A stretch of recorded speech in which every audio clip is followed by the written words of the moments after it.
purchase order.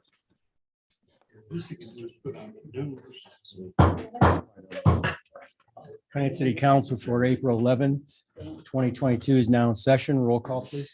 Council President, Mr. Arcaro, Present. Mr. Emery, Present. Mr. Goff, Present. Mr. Kozowski, Here. Mrs. Ledford. Here. Mr. Moiseo, Here. City Manager, Mr. Hockaday, Here. Finance Director, Mr. Williams, Here. Law Director, Mr. Lewis. Here. Okay, please stand for the Pledge of Allegiance and remain standing for the invocation afterwards. Allegiance to the flag of the United States of America and to the republic for which it stands, one nation, under God, indivisible, with liberty and justice for all. And if you could bow just for a word of prayer. I'm happen to be Reverend Betsy from the Amboy United Methodist Church in Conneaut. And so, Lord, as we come to you on this cusp of this holy week of Easter, as we come before you on the cusp of spring, we ask your blessings upon this city council meeting. Give to each of those present and voting wisdom and knowledge. And Lord, may you continue to bless this community, help it to grow and help it to become stronger. Help us to walk with you in the way that we can do our best to improve Conneaut as a city and as a presence. We ask your blessing on each person here, and we pray this in the name of God, our Father. Amen. Amen. Thank you, Pastor Shane.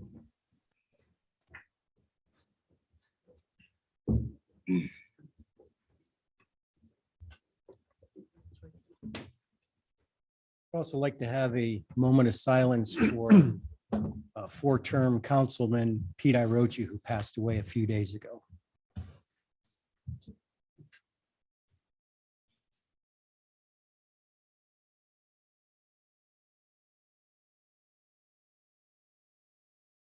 Thank you. Okay, move on to approval of the meeting minutes for March 28th, 2022. Are there any alterations or corrections? Not, is there a motion? I'll make a motion, Mr. Arcaro. Second. Mr. Arcaro, Yes. Mr. Emery, Yes. Mr. Goff, Yes. Mr. Kozowski, Yes. Mrs. Ledford, Yes. Mr. Moiseo. Yes. Okay, the meeting minutes for March 28, 2022 are approved.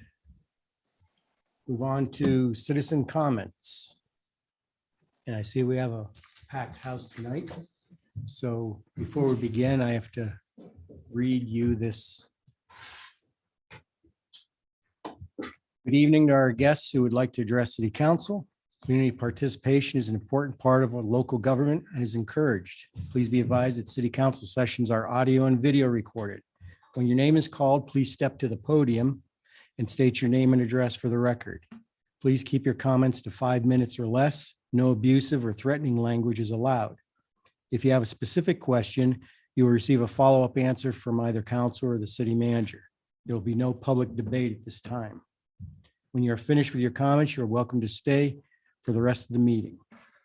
And we're going to do a little different tonight as well. After your comments, the city manager does have a PowerPoint presentation prepared. And if you have any follow-up questions, you can submit those to us. So when I call your name, the first to speak is Jim Luchini. Did I say that right? Yes.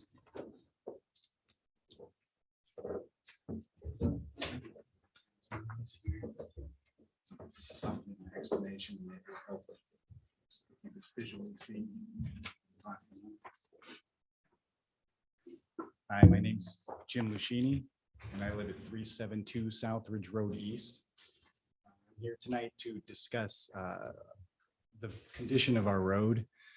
It's been pretty bad for quite a while. They do service it, but it's pretty much a loose dirt road that turns into mud. It's dangerous. We have some hills on the road, blind hills, and what we're seeing right now is people swerving to the other side of the road and this side and that side to try to avoid the big ruts in the slides, if you may, and it makes it even more dangerous. I mean, there's school buses that come down the road. we've had, when the plows came through, they basically cut the road and piled, it was probably like this high of solid dirt in the end of the driveways. At least mine it was. I had my neighbor come over and luckily he moved it before I got home because that would have caused some damage if I had tried to, just get in my driveway. There's quite a few suspension repairs, more than normal, that I have since I've just moved here about 3 years ago. So the dirt road thing is new to me, but it's really beating the vehicles bad. And I'm just here to express that it would be nice to consider an upgrade or better maintenance, something that I'm not a road expert, but I know it shouldn't be loose dirt. There should be something in there to solidify the road so it doesn't melt, basically. So let's see. That's about what I gave you there is a map. And what I wanted to show you on that is I highlighted it. Our road isn't just for our residents. Other people travel that road as maybe a shortcut, if you will. If they're living to the west, they may travel our road to get to Furnace, which is easier to get down to Route 20 to access those businesses.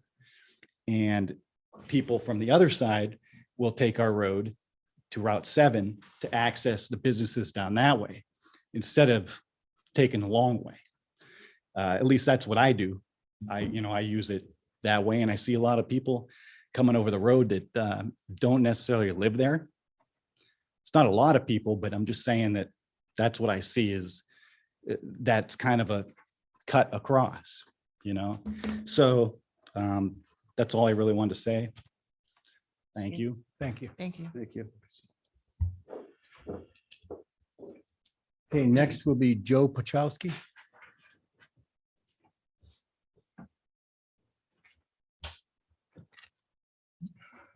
Hi, my name's Joe Pachowski, 361 South Ridge Road, East Goniat.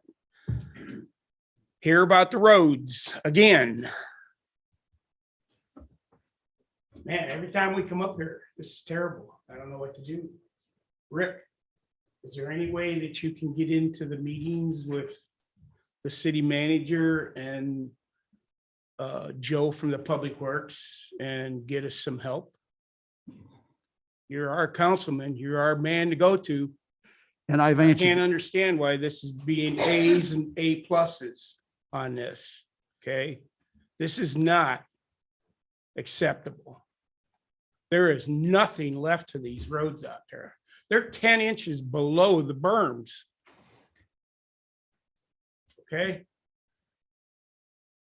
The water just lays in the road anymore.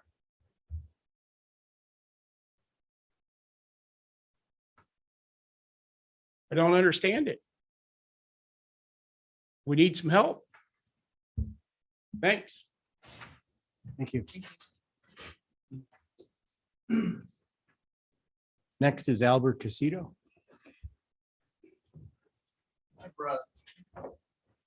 my name is Albert Casito, 366 South Ridge Road East. Same thing about the roads. I took photos as well. I mean, I don't know if you guys want to pass them around, but this is photos of the road of what they're talking about, the ditch lines that the post office has to go through. You can't even drive down the road straight. Like all these other gentlemen have said, vehicle repairs. I don't know if you guys want to pass those down and take a look at them. I got just alone this year in my family, $5,000 in repairs in the front of our vehicles. I have an International that I drive that's in my impound because the whole front end's ripped out of it. Not stating that it's just from my road, but quite a bit it is. I had kingpins put in it. Like Mr. Pachowski said, that we're 10 inches below the level. The ditches haven't been dug in a while. As you can see, the post office has issues. I pull them out all the time. I run a towing company, so they've been stuck in the side of the roads. I can't go anywhere respectable because I look like a dirt bag because the roads there's no stone. The only time I see stone ever drop down that road is if they're trying to cover a couple potholes because somebody already complained. But there's been nothing else done to the roads. There's actually I took photos, but it was a little too late. The road was graded today and it rained. I'm not an expert at roads, but I'm pretty sure you're not supposed to grade a road and then while it's actually raining or. So now the whole road is a swamp. There's water about 3 inches deep on the corners. You go to pass somebody, you stick about 3-4 inches down into the road. It's very unsafe. Emergency vehicles can't get down it safe, let alone the people that live down the road. It's very, very, very unsafe. Somebody's gonna get hurt. That's the whole issue here. It's not just, I mean, we're paying taxes. And I'm pretty sure half the people on South Ridge Road have higher taxes than most of the people inside of Conneaut, as far as in town. I mean, I don't know what everybody else is paying, but I'm about $3,500 and quite a few, $6,000-$7,000 a year. And I understand that's for the whole city, but nothing's getting done on our road. We're basically paying and everybody else is benefiting from it. Like I said, if there was an emergency, it's not even safe for, I mean, if a cop had to get to one of these residents, there was something going on, they couldn't, I mean, normally they speed through the town, they couldn't speed down our road because they could put their life in jeopardy. The last couple times it's been graded, there's no stone. And I don't really know what it is, but you drive and the road literally just carries you wherever it wants to take you. Like he said, it's also, like I already said, it's 10 inches below level, so all the water's just laying there. I mean, you guys can see all my photos. Just kind of want to know, I mean, if he's got a plan, kind of like want to know how much stone are we supposed to get there a year for maintenance or anything? That's kind of one of my concerns. Like I said, we don't, there's no stone there. And whatever they've been dropping on the road, what is that? Anybody know? Mud? Yeah, I don't know what that was. What it turned into. Yeah. We can't blame them. Yeah, there's been, and it's definitely, I know quite a few people have got nails in their tires because I fixed them. I just didn't know, I mean, what's our budget for our road? Is there a budget? Is there a certain amount of money we're supposed to get per year? I'll cover it. Okay, because like I said, I see a lot of time wasted, not trying to necessarily say that their time's wasted, but I mean, you're grading a road that's basically ungradable. There's nothing left. There's nothing being brought in to maintain it, so it's just causing more issues for everybody else, which is causing all these people to call, which is causing more vehicle issues, it's just nothing's getting fixed. So that's basically all I had. I just figured. But yeah, like I said, check the pictures out. You'll see the potholes and it's not getting graded on a regular basis as it should be maintained. I don't know what the standard is, but it usually was once a month, the maintainer came down and then the grader would come every month and a half, 2 months, and we're getting skipped here and there or, so. But thank you. Thank you. Thank you. Thanks for the pictures too. Do you want these back or can we hold on to them?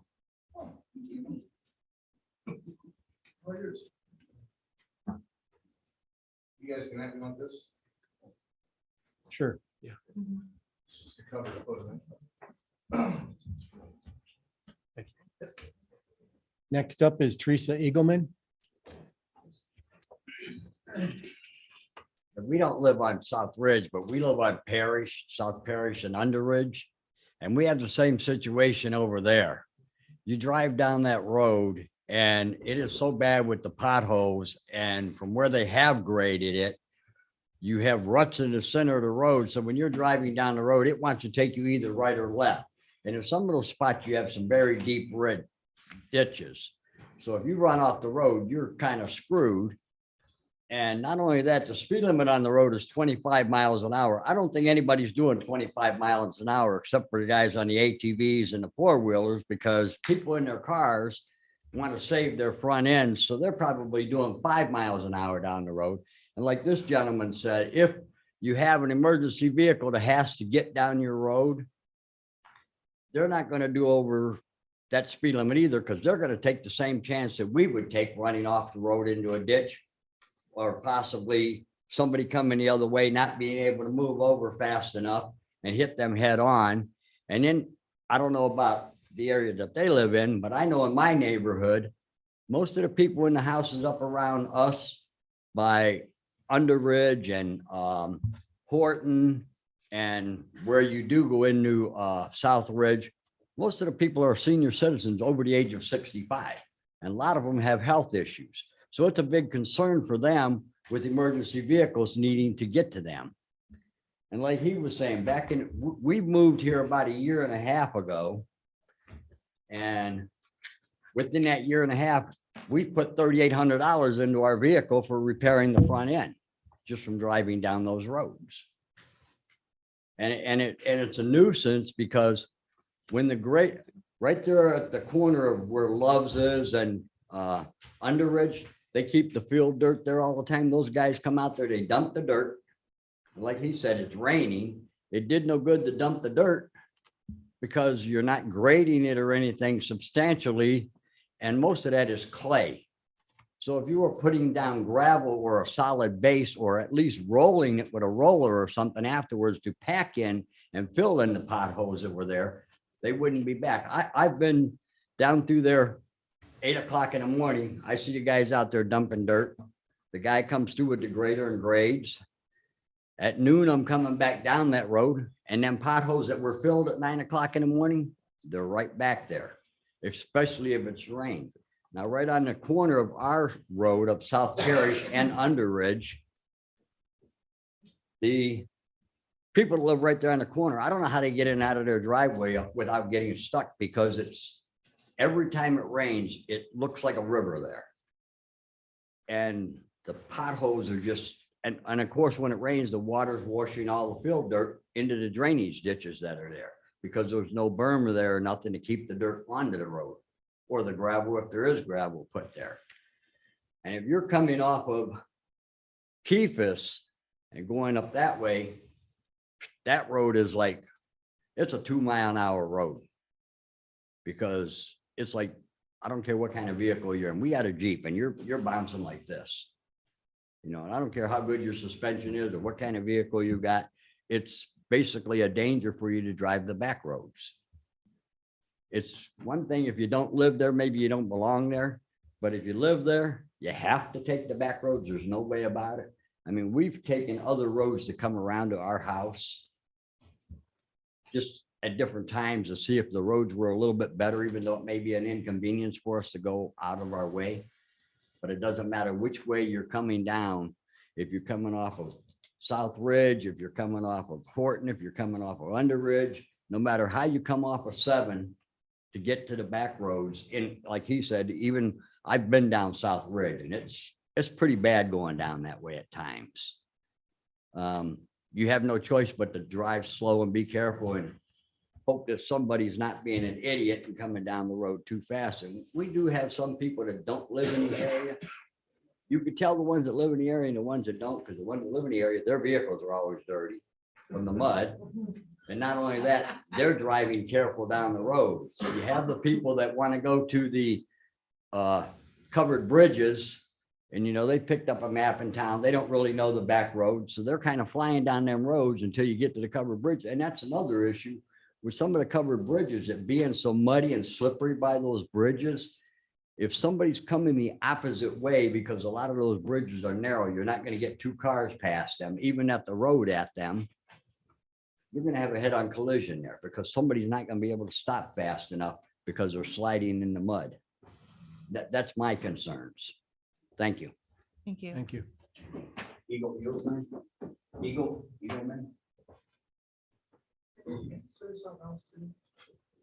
I was just gonna specify, like going to pass somebody, it's just driving down the road trying to pass somebody. The road's so washed out, you sink in the mud. It's ridiculous just trying to get by somebody coming down the roads. That's how bad they are. I mean, you're dodging the potholes to begin with, and then normally trying to pass somebody. And another issue that I forgot to mention is there's like no crown in the road. It's gone. So during the winter time, I had to call several times to see if I could get a salt truck out to the road because the water just laid there and there was about 6 inches of ice. And like I said, I run a towing company and I was going to help somebody and I was stranded for about 3 hours trying to get up a hill because I couldn't make it. So, but yeah, the crown's getting taken out and it's, yeah, the water's just laying on the sides anyways, but mainly half the road's caked. Actually, before we left here, I took a picture, which isn't in there because it was on the way here. And there's about 3 or 4 inches of water down the whole side of the road. And the road just got graded today, which it probably shouldn't, due to the fact that it rained. The weather's horrible. I mean, it's supposed to be done after the rain, pretty much a couple days after it rains, when you have a couple weeks of dry weather. Now it's destroyed again. That road will be ruined in the next couple days. Okay, next up is Nancy Steves. Hi, I'm Nancy Stives. I live at 146 South Ridge Road East.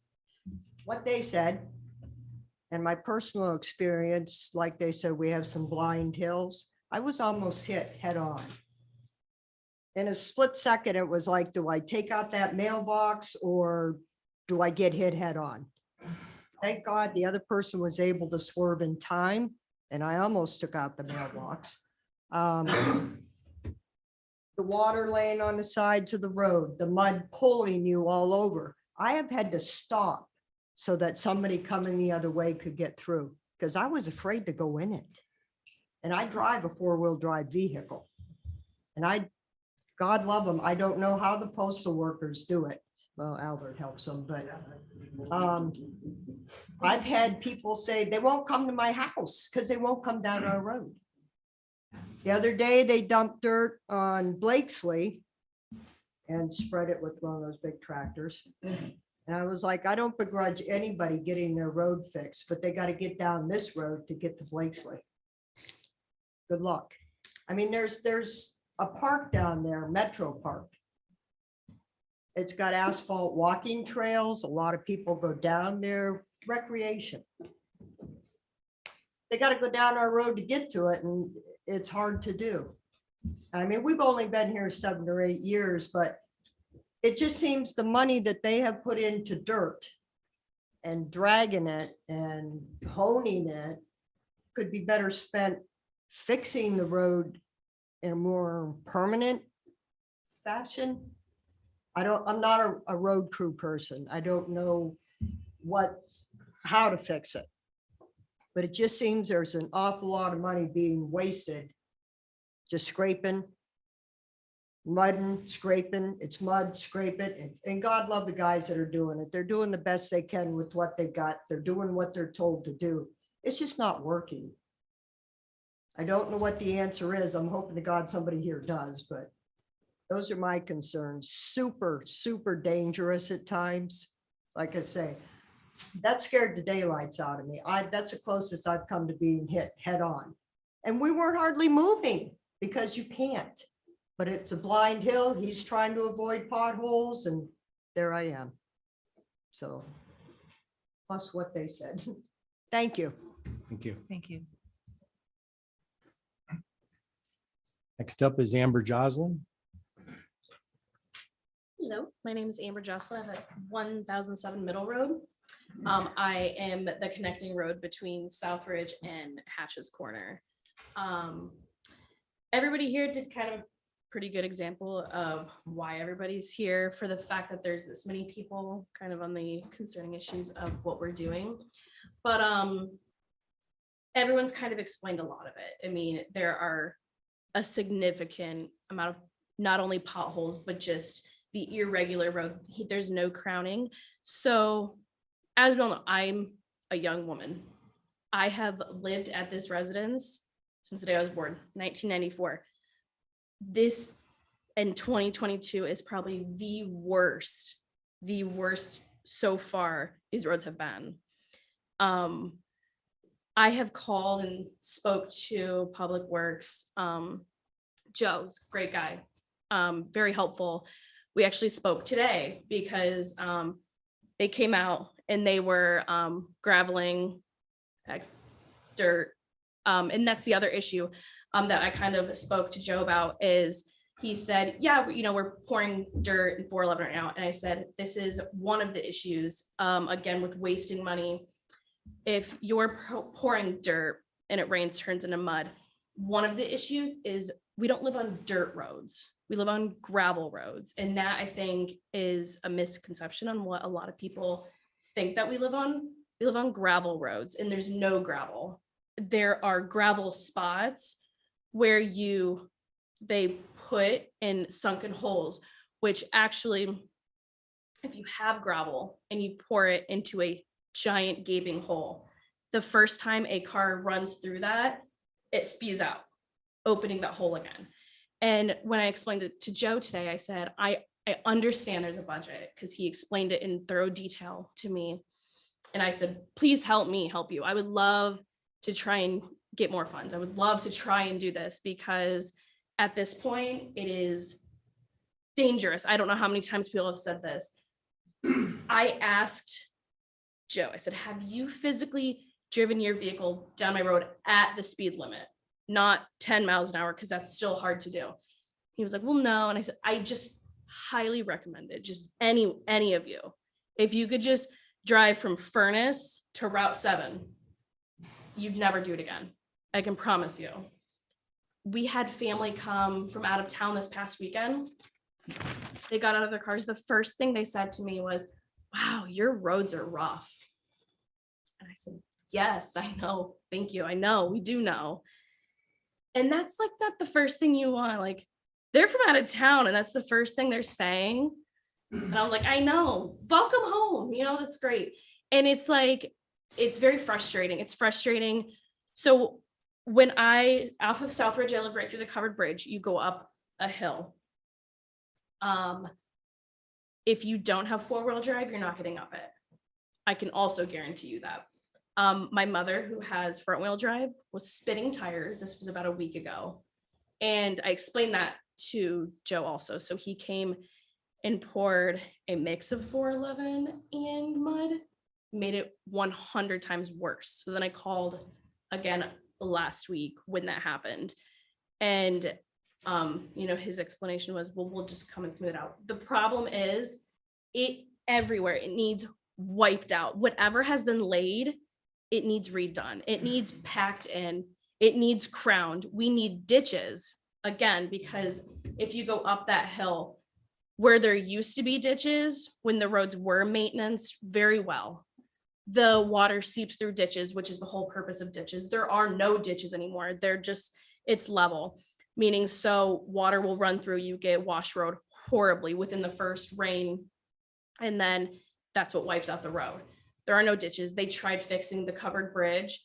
Instead of putting ditches, they made a giant gully. So then it seeps out the sides. It needs ditches. It needs crowned. The holes need filled in, packed tight, and then you can lay gravel. And it needs gravel. Like I said, we're not dirt roads. We're gravel roads. And all they keep doing is dirt. And it rains. We're in the spring. It's going to rain in the summer. We've had the same seasons for our entire lives. Rain, it's always rained. It's never been this bad. So that's all. Great job. Thank you. Can I add one more thing, please? Sure. It's kind of a joke in our household that while we know it's gonna rain, they're honing the roads. Because it seems like that's always the way. As soon as the road gets honed, it rains, and then we're right back to the same muddy, and like she said, the holes get filled in with this dirt that they hone up, and it rains, now it's mud, the tire goes through, and it's right back out. So now the only difference is now it's a muddy pothole road instead of just horrible potholes. With these big boulders that are like Oh, this God, in the yeah. middle of the road. I took photos of those because when it was poured, it used to be where's 411. It wasn't. It's a lot of junk. Yeah, there's been several boulders in the road of people. And I just pull over and put them on the side. Yeah. Yeah. Hit them with their cars. I can't, another thing, I can't get in my driveway. That's another thing I forgot to mention. I can't get in my driveway. The road's that low that you have to come at an angle, which has kind of ruined my blacktop driveway going in, and, the neighbor's not here. Straxel House, I want to say theirs is at what, about a foot? Yeah. I don't know how that gentleman gets in his driveway. He's got a 2019 Ford Mustang GT sitting up there. I don't know how he gets it in and out of there. I don't think it's physically possible. I don't go anywhere. That's not a neighbor. It just sits there, probably because he can't get out of the driveway. I'm gonna say one more thing here. That material that they're using now is called 2RC from Pennsylvania. Okay, it is Pennsylvania PennDOT's 411. Okay, that's not what our roads was set up for. I actually connected them with McDonald's Sand and Gravel before Joe to get that material, to get them crowns raised in that road. That's what that material was designed for. It's not designed to take care of potholes, to try to push water out. It's not designed for that. Okay, it's ridiculous to use it for that. I don't want to get more upset than I am right now, because this is ridiculous out there. It's so bad, it's nothing but clay anymore. There's no base left at all for that road. None. The base is gone. You got thousands of dollars you're just throwing away all the time. Because how many years ago were we here? How many years ago were we here arguing about this, to get a plan together to get these roads maintained? And you know what? It ain't happening, and it's not happening. That's why I'm asking for Rick to set in these meetings now, when they have a budget meeting or a public works meeting with our city manager, we need this taken care of. And there needs to be a plan, please, because it's bad. I've been there 30-some years and I ain't seen this bad. I mean, the clay's coming up now. There's nothing left, because if you watch, when you see cars off them dirt roads come, they're all covered with mud. Okay? That's where all your material's going. Every time a car goes down that road, there goes your material, especially your 2RC. Okay, that 2RC is designed to build up road crowns dry. It's not for filling in water holes, mud holes. And then you sit here and you have a whole pile of asphalt grindings over there that you've never touched, sitting there. How many years? And I know I've talked to people about hiring them to screen them, to put them on the roads, but no. The last time I seen getting this 2RC, there's two guys in the truck and they're stockpiling it. How many times are you gonna handle this material? And you wonder where all your money's going. Sorry, if you were in the private sector, you'd be gone. It definitely wouldn't be on my crew. You'd be gone. And I'm not blaming the workers out there. I'm blaming the people here not supplying them with the material to take care of that road right. And that's what it needs. Thank you. Okay. All right, going to turn it over to city manager as a short presentation. And I can assure you that we will be discussing your concerns. And hopefully we can get some things taken care of out there. So, Mr. Hockaday. Joe, this is Joe DeBell, our Public Works Director here. He's sitting in Mr. Gazesky's seat, who's remoting in tonight.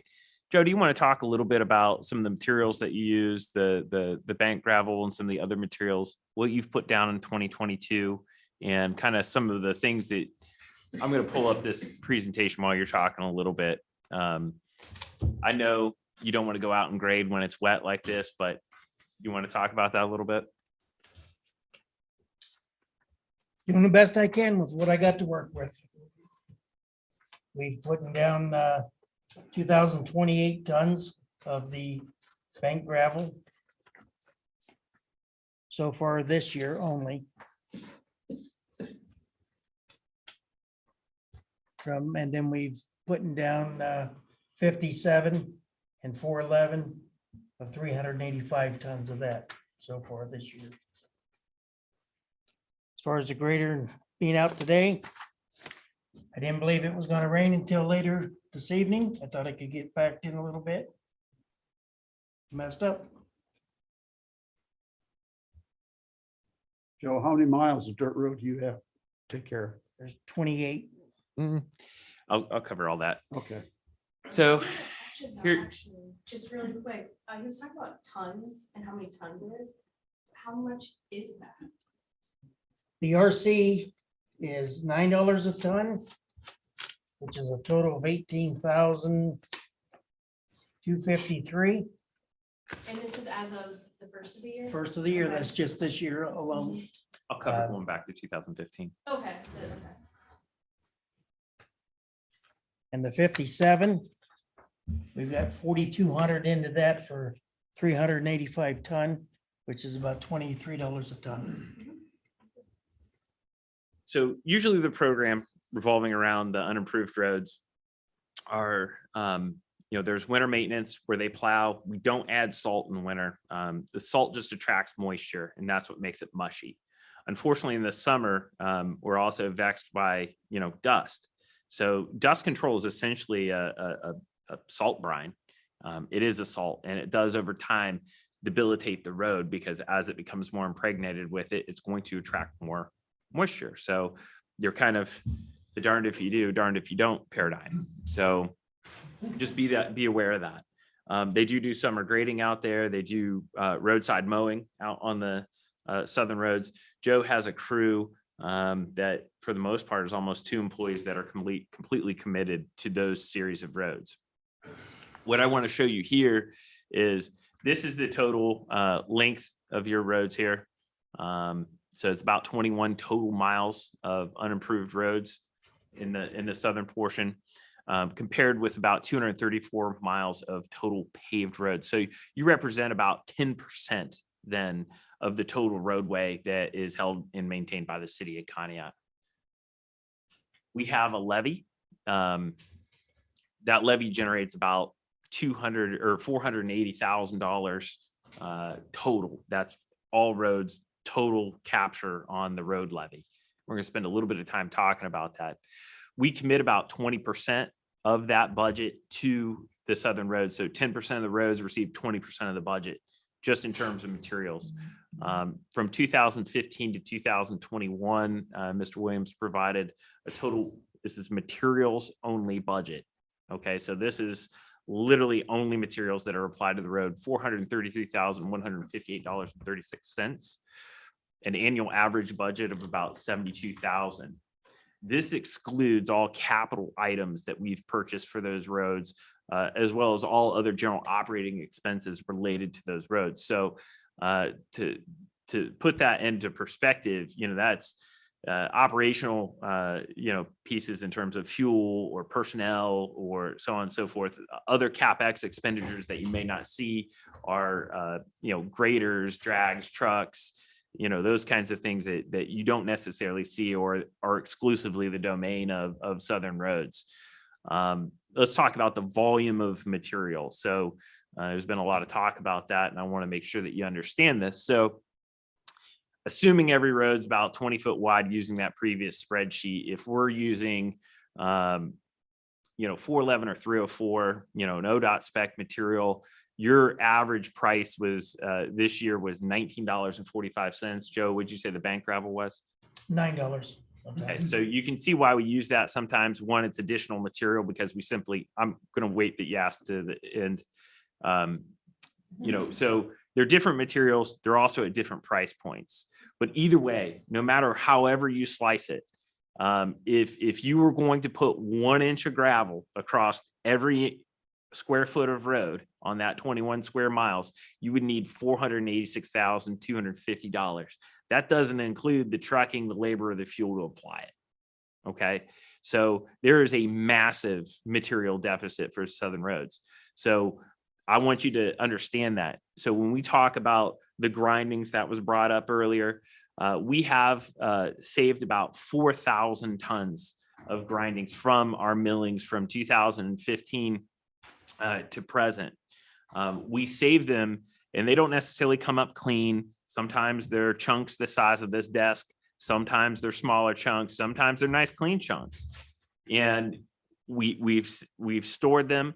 What we've been deploying them on is we've now been integrating them in a road so we can do a soil cement stabilization, just like we did on Dorman. So Dorman there from the tracks to I-90, they're running by the schools. That was our process. We put about 1,000 tons of that material into that. Our goal, and it's in the bid package for this year, is another mile of soil cement stabilization on these southern roads. I agree wholeheartedly with this statement that the unimproved roads take more operational expense. They take, they steal our time, our equipment, our guys. They're harder to maintain. They're incredibly difficult to maintain. But the issue is what do you have to do in order to, what do you have to do in order to improve them? We'll get to that in a second. But I also want to talk about where some of these resources come from. And somebody mentioned property taxes out there. I pulled one property tax sample. We can do it at 100,000, 200,000. I actually clicked on a real property here just to give you an example. This home is valued at $186,000. Their total tax bill for 2021 was $3,789. That yielded for the road levy $165. Okay, schools were $1,700, a little more. The county was $611. ATEC school district was $148. Conneaut Township Park was $130 on that tax bill. So when you look at the resources that are coming to the materials in the road levy is pretty small. It's 2.75 mils. It is going to expire, John. When is it expiring? It expires this year with collection in 2023. So at some point, we're going to have that conversation about what's an appropriate road levy to replace it with. Since having this on there, and I think this was originally the amount authorized. Do you know when this amount was originally authorized, Mr. Williams? The 2.75 mils, like all the way back. It's been 2.75 for how long? 10 years. So our buying power has ostensibly not changed in over a decade. Material costs, material prices, fuel costs have gone up by 20% this year alone. So our purchasing power as a community to serve the roads is declining precipitously. And we were already coming to a fight with 21 miles of road incredibly ill prepared. Okay, so I just want you to understand that $100,000 property will generate $86. A $200,000 property will generate $172 for the roads. If you pay to have your driveway plowed, I'm sure you probably pay more than that in a single winter just to plow your driveway, right? So I want to make this fairly brief. So we talked about that recycled asphalt grindings and putting it out there. If we took those 4,000 tons of grindings and spread them amongst this road, we wouldn't begin to touch it. If we took all those grindings and we put them on and we put them on South Ridge Road, you might get one road out of it. You're not going to get all the roads out of it. You're going to get, if you're 25,000 tons to put 1 inch on all roads, if you limit that and say, okay, we're going to take 4,000 and throw it on just a portion of the roads, it's gone, it's done, it's gone forever. The strategy has been different. The strategy is to incorporate it, permanently stabilize the road. The other thing is to look at the roads from I-90, north and south a little bit differently. Everything, the ridge out there, okay, is the ancient lake bottom. So a lot of the soils are incredibly fine. So more traditional methods of just dump more gravel on it, build it up, put soils fabric in there to stabilize it and pave it. If we were going to do Dorman Road that way, it would have cost us about $855,000 to do it. You can see an example of trying to do that on the road, and it's called Gateway from 7 to Dorman. You see that section that gets really waffly in there. That was even with geostabilization because it's so mushy. The clay materials are actually much finer. It's not, it's ancient clay that's been rolled around on the bottom of a lake. So it's really kind of like the silt from a river bottom or lake. It's much mushier.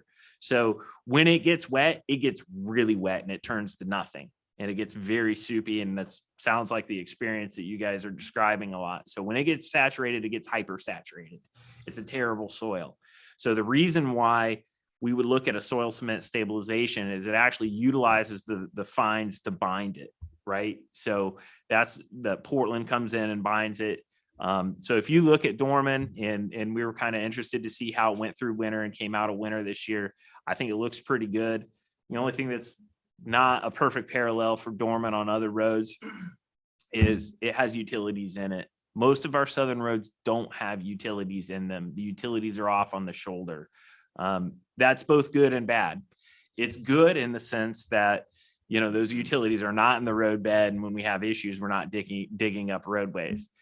It's bad in the sense that in almost every other streetway, we can utilize sewer and water resources. If we have to make that repair, we have to replace a line, we can come in and substantially replace the road utilizing sewer and water resources to do that. On the southern roads, we really can't do that. The other limitation that we have is going and seeking funding or grants to improve unimproved roads. Almost all granting agencies strictly prohibit that activity. So Ohio Public Works Commission will not allow that. They will not consider that an eligible use of expenses. It's unfortunate. It's not my rule. I wish the rule were different, especially for here in Conneaut, but that's the case. So unfortunately, the Metro Parks with the paved pass has an access to grants to do that. And they do that leveraging grants. We can't do that on southern roads. And that's a problem. It's a serious challenge, which means we have to pay for it ourselves. If you'd like to wait to the end, I'll address you at the end. So let's talk about that a little bit in terms of how undercapitalized we are and what we would have to do. I guess my question is if we went through and we had to then pave all of our roads. Oh, I missed the one right there. We would need a lump sum of about $6.3 million to even do the concrete stabilization of that. That's taking a $300,000 per mile. That's 2 lanes, you know, 1 lane in each direction, 20-foot wide roadbed, a mile long, $300,000. It would take either 21 years, dumping $300,000 a year in, or about $6.3 million lump sum. That's not an engineered estimate. That's kind of edge of the notebook estimate, but that's a serious challenge. Now, the rest of that 480,000, if 80 is going out to the southern road, the other 80% is coming up and dealing with our other roads. And I want to talk to you about that a little bit too. So I know there's a tendency to say, you know, these roads versus those roads, and it's not really a fair comparison. So having this updated, but I wanted to give you an idea, and this map actually excludes most of the southern roads. And I've highlighted 20 here only because 20 is going to be fully resurfaced at the end of this year. So that is 2022 through 2014. Those are the roads that have been addressed in that period of time. And what I'm holding this up for is not for the ones that are highlighted, but for the ones that aren't. There's a lot of them. Typically, mill and fill is rated to last a period of about 7 years, 10 if you're lucky with quality maintenance, crack filling, other things. A fully reconstructed roadbed, like what's happening for that real small section of Route 20, has an estimated useful life of about 12 to 15 years before needing a major overhaul again. So 2014 to 2022, you know, we're talking about an 8-year span. So all these roads going here for 14, 15, and 16, those are due to be resurfaced again. So look at all the roads in there that have received nothing during that period of time. So this isn't just a southern roads problem. This is an all roads problem. Conneaut's got a boatload of roads and very little financial capacity to deal with it. So, and unfortunately, I think we do a pretty good job with grants. We've done about $50 million worth of grants in the last 7 years. Not all of that's road grant, but a wide variety of grants. The problem is, and we've been able to double our road levy in most years, but it's fully inadequate. The other thing is we have a lot of state route within our jurisdiction. The city, because we are a municipal corporation, is fully responsible for full reconstruction, and we're responsible for 20% of the cost of the mill and fill overlay. So 20 East, we were able to get a maintenance credit for 10% of that. So we still owed the 10. That was $185,000. The Broad Street and Lake Road portion down to Whitney that was replaced last year was $385,000 at the 10% ratio. So we were able to get credit for 10 or another $385,000. The project on the west side, the full depth repair, we were able to get about $4 million to offset the construction costs. So the city was responsible for about $500,000 of that construction. The mill and fill portion, which is going to be happening this summer, the city is still responsible for 20% of that. And that is a significant number. So I just want everybody to understand that we've put about $10 million in roads, not necessarily all our resources, but a lot of leveraged resources in the last 7 years. The problem is it could probably use 20 or 30 million. Even the segments of this major state routes, Route 20, Route 7, you can drive up it. Route 7 was Broad Street was done, just gone through one full winter at this point. There's lateral cracking on that road already because it's mill and fill. It's not going to solve the substructural problems on the road. Not so different from some of these gravel roads.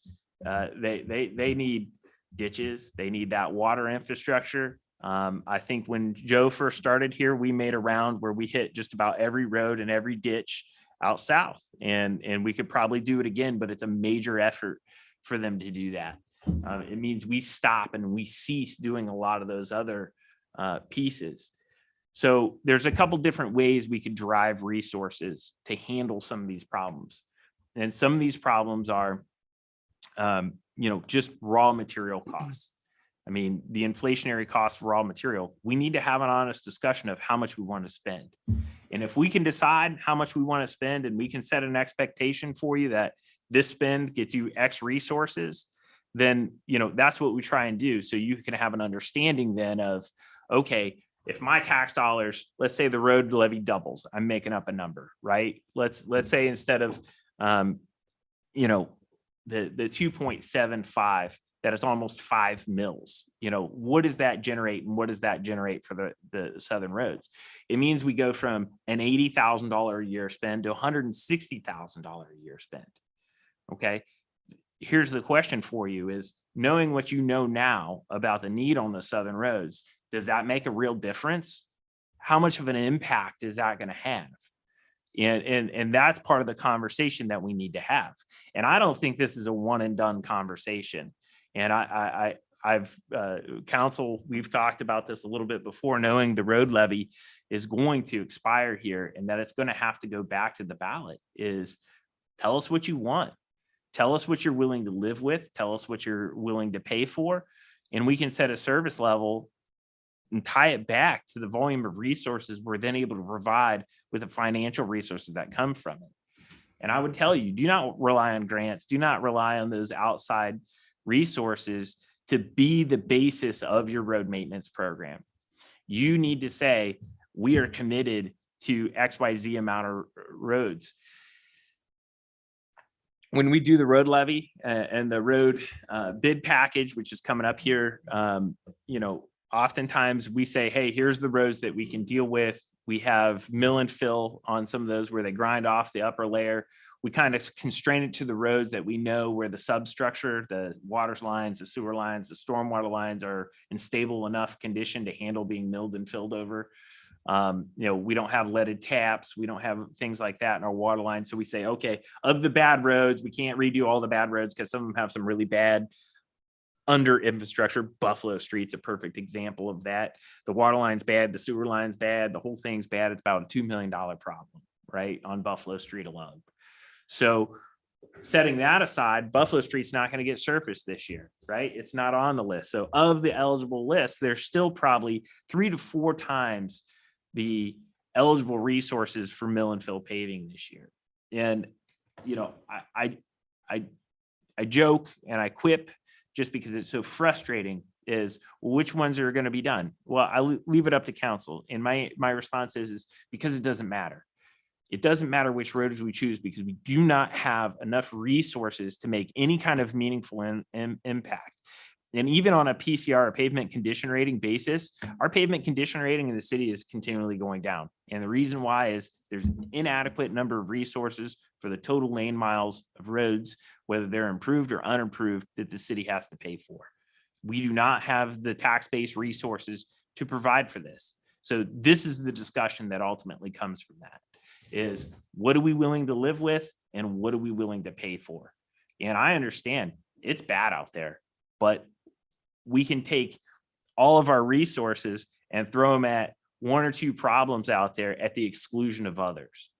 So even if we put a committed effort on Southridge, and I'm happy to do it, but the other folks out there are going to have to understand then, well, maybe this road over here is not going to get the same attention that it would normally would, or even that basic amount of attention that it would have otherwise, because the pie is this big. We can cut the pie in different size slices, but it means some get and then some don't get, or some just get less. So that's the balancing act that's happening. But the problem is the pie continues to shrink because our tax base is staying the same. Our levied amounts collect the same amount on an annualized basis. And then the cost of materials, fuel, gravel, so on and so forth, all go up. And you guys are seeing the same things. You know, the fuel going in your trucks is no cheaper than the fuel going in our trucks. It's the same. The gravel prices, all the asphalt prices, all those things are all going up. They've gone up substantially this year. That just means we get less and less for our value. And our tax dollars don't get to go up because it's fixed at that 2017 rate, if that makes sense. Mr. Pachowski, you had a question. Jim, you've made a great deflection here. Okay, we don't care about your paved roads in town no more. We started this 8, 9 years ago. Okay, we asked for help out there. We have none. Okay, you haven't done anything. You haven't done nothing. First off, you barely give us maintenance. Okay, barely. You give us no material, and you expect the Public Works Department to make miracles out there, and you can't. Because there's nothing left out there. You've deflected this whole thing right here to your city's paved streets.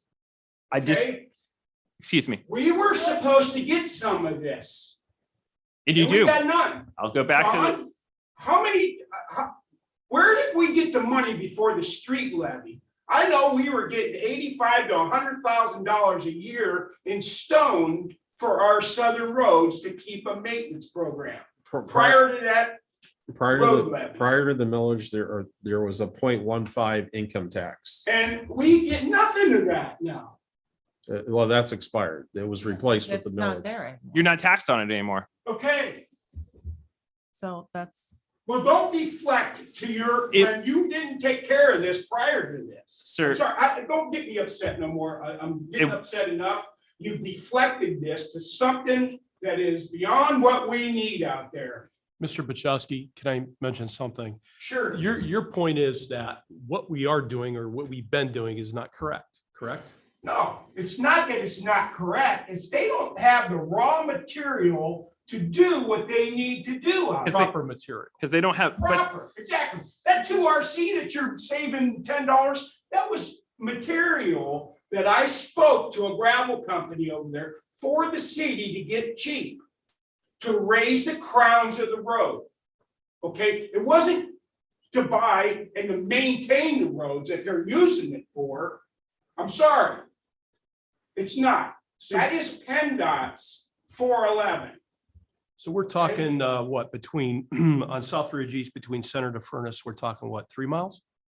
Center to Furnace. So Center to I mean, Furnace. Route 7 to, Or Route 7 to Furnace, South Ridge East. It's about 1.8 miles. I think. Total. Something like that, yeah. you can make that as a starting point or whatever. We're asking for maybe a mile a year. You take care of it and take care of it right. So if we we convene a public service committee meeting, would you all, we get it out there, get it out timely? Would you all like to attend that? And like Mr. Hockaday said, I think we need some more discussion on this because I'm not an expert on roads. I don't know what materials proper or not. I have to rely on the professionals that do that and even yourself who know about these things. And are we doing at least correctly? Maybe we start small, like you're saying, and we work forward. We try I to. asked for this many years ago. And it just got run over. And I don't think anybody even knows. You're talking about the structure in the road, the water lines, the sewer lines, okay, I don't think anybody realized there's almost, what, $380,000 worth of under drains that were placed in Southridge Road to prep that road for repair. That's something with your goofy cement work that you did on Dorman Road. There's no under drains in that road. If you watch general people do general road work, the under drains are the first things that go in a substructured road. Then you start your base. None of that was done on Dorman Road. I'm sorry. Okay. You got the cart way far. Well, and you can do that, but it's going to be $1 million a mile. You know what? We don't care if it's 1,000,000 miles or $1 million. We want a little bit at a time. And if you would have started this 8 years ago, we wouldn't be here again. It's just, it gets to a point where you can't deal with it no more. And we got to come in here. I'm sorry. So I exactly what you're saying. I know you've said it a lot through that is basically there are no funds. We get that. I get that. I don't know if everyone does. I understand that there's no funds, but maybe in a way kind of where I see if you took Southridge and put it on Main Street. I get we're in the south, but that shouldn't mean we're excluded from the city. And that's what we are. They don't give a shit about If us. Southridge was literally put on Main Street, it would have been fixed. And I think you have a point. We have a proprietary duty to maintain the roads. I don't care if they're south roads, main roads, or what. That's just the way I look And I at it. know there's no funds. but we I just need would to say find a there's no way funds, but that's what we need to sit down and as a committee, Yes, we need to find a way discuss. To make it possible. Are we able to divert some potentially? Are we able, Yes. we need to look at this, we need to discuss it. We put more Because towards it. I'm just looking at these pictures. I also want to point out, though, I we're agree. putting 20% of the overall funding into 10% of the roads. So to say that they're not getting their fair share, they are getting even a proportionately larger share. 20% needs to be better utilized. Right. than But the what it the is. problem is the mass of the issue. So if we took the $70,000 that we put into the southern roads and we choose to put it into one portion of the road and ignoring the rest, right? Why does it have to be $70,000? Because that's 20 per. Put the $85,000 in it for 5 years, 8 years. When you had Well, a, eight when you, times five is when what? you That's had a what we- when you had a levy, sir, when you had a tax that did that. We need Okay. $400,000. You need Okay, so- $3 a square. So what foot. I'm hearing you say is you want us to reinstitute that tax, correct? All right. I You're mean, diverting. You're diverting. you want to reinstitute the tax then? You're diverting. I'm at, Well, I will, You need to take a ride out on the roads. I will say that since I've been on council, we have been putting more money into the southern roads. We've been trying to get more money out there, but Also, we know it's not enough. one of the first things you did say, was like, when you were doing your prep, one of the first things I believe you said was, over time, eventually it would die out, right? Is kind of how you put it. You have income traffic go through and through and through. but at what point was that 30 years ago? You know, when people were thinking, or the city, when these roads get bad, are we just gonna say screw it? Or like, they've never maintained at the exact same level as when these roads were like in a good standing position, because like I said, I've been at that exact house my entire life. It's never been this bad. It's almost like with the lower income or the levy, you know, with it getting taken down or whichever, it's just been less and less kept up with. I know you said you put more money into it, or the same amount of money into it every year. I understand, but it's not working though. They're still bad. They're not like, just because it's the same amount of money, it just makes up for all of it. It's still bad. So you need enough money to make an impact. $70,000, $80,000 a year is not impactful. So what I'm trying to say in a, you know, obvious way is, you know, you need to probably, you know, multiply that number by a factor of 5 for it to be meaningful. Okay. And I also understand the weight of what I'm saying there as well, right? How do we make that material budget go up by a factor of 5? We have limited ways to do that. We can do it by an income tax. We can do it by a property tax. We only have so many mechanisms. We can do it by assessment, which is a front footage method. We calculate the total area of the road and say, okay, we could pave it, we could chip seal it, we could do a number of different things, whatever everybody would agree with, and then we divide the cost by the property owners that are adjacent that receive the benefit from it. That was supposed to be done like 15, 20 years ago before Gateway was put in. That was brought up, I believe, 'cause my parents live at my house where I'm at. And the city council, if I'm correct, like 15 years, 20 years ago. Well That before was- my yeah, time. well before your time. That was supposed to be put into effect. Mhm. Every footage, at that point in time, it was $7 a foot. They were supposed to go through and it was gonna be a 10-year tax deal. And then Gateway got put in and they forgot about South Ridge. I would love to do it. I would love to do any of the methods that we come up with that make improvements. And it's not a reluctance on this side of the table, anybody on this side of this table, to withhold anything from you, or, I mean, How this does is, that go about, though? If you do something. Well, like I the mean- footage, because I'm pretty sure, I don't think half these, I Miss- mean, what we would pay you a year. Mr. Moisio kind of said, well, we could do a meeting. And our goal was, when we started talking about the road levy, is to hold meetings just like this. And frankly, we want your attendance in those. We want your participation. We want to hear from you because, you know, hey, is 5 times that amount, is that too high? Or how do we achieve that? And we can break down and we'll spend some money and have these budgeted out. So you could see what an assessment would be. You could see what Mr. Pachowski was talking about, a road with full under drainage, you know, like an ODOT spec road. Or you could talk about kind of the cheaper alternative that we ran on Dorman. You know, is it the way I want to build roads? No, but it was the way I could build a road and resolve a 20-year issue in the city of having an unsurfaced road right next to a school, which was pretty unpalatable for everybody here. So we gave it a try. It can't be any worse than what we had to that extent. So we want to take steps forward, but we also want to have a discussion with you. And, you know, we don't want to yell and scream and all that kind of stuff, but we want to listen to what you have to say. And we're not here saying, no, there hasn't been anybody since I've been here on a council that would say, no, we don't want to have these discussions. We're afraid of having these discussions because honestly, the discussion that we're having with you, all the folks on the paved roads get to have this discussion too, because theirs is in just as bad or as worse a state as yours. So, and I wouldn't pit them against each other of saying unimproved roads versus paved roads, because it's really not that way. We're all members of this community and all that money has to come from a pocket in this community and somebody's got to pay for it. So on what basis do they pay? How much are they comfortable paying?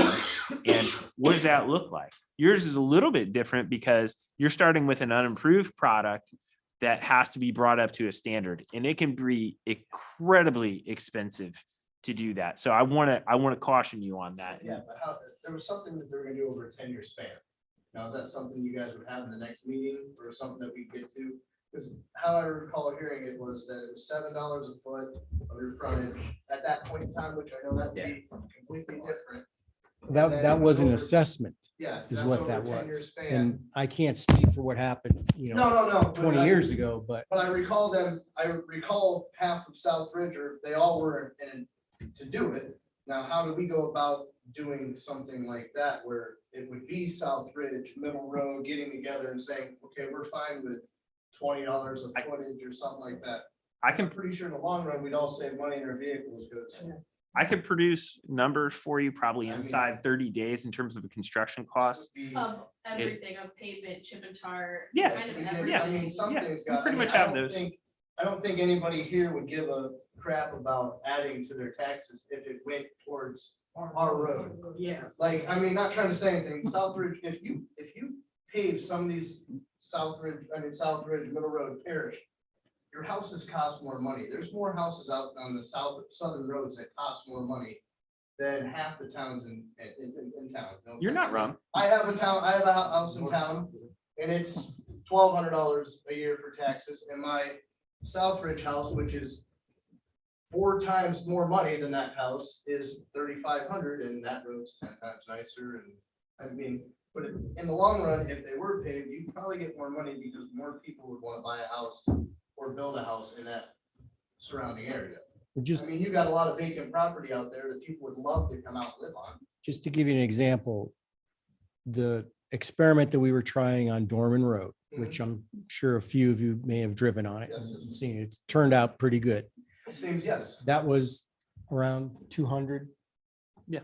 And we got how much in grant money? for None. that? None. None.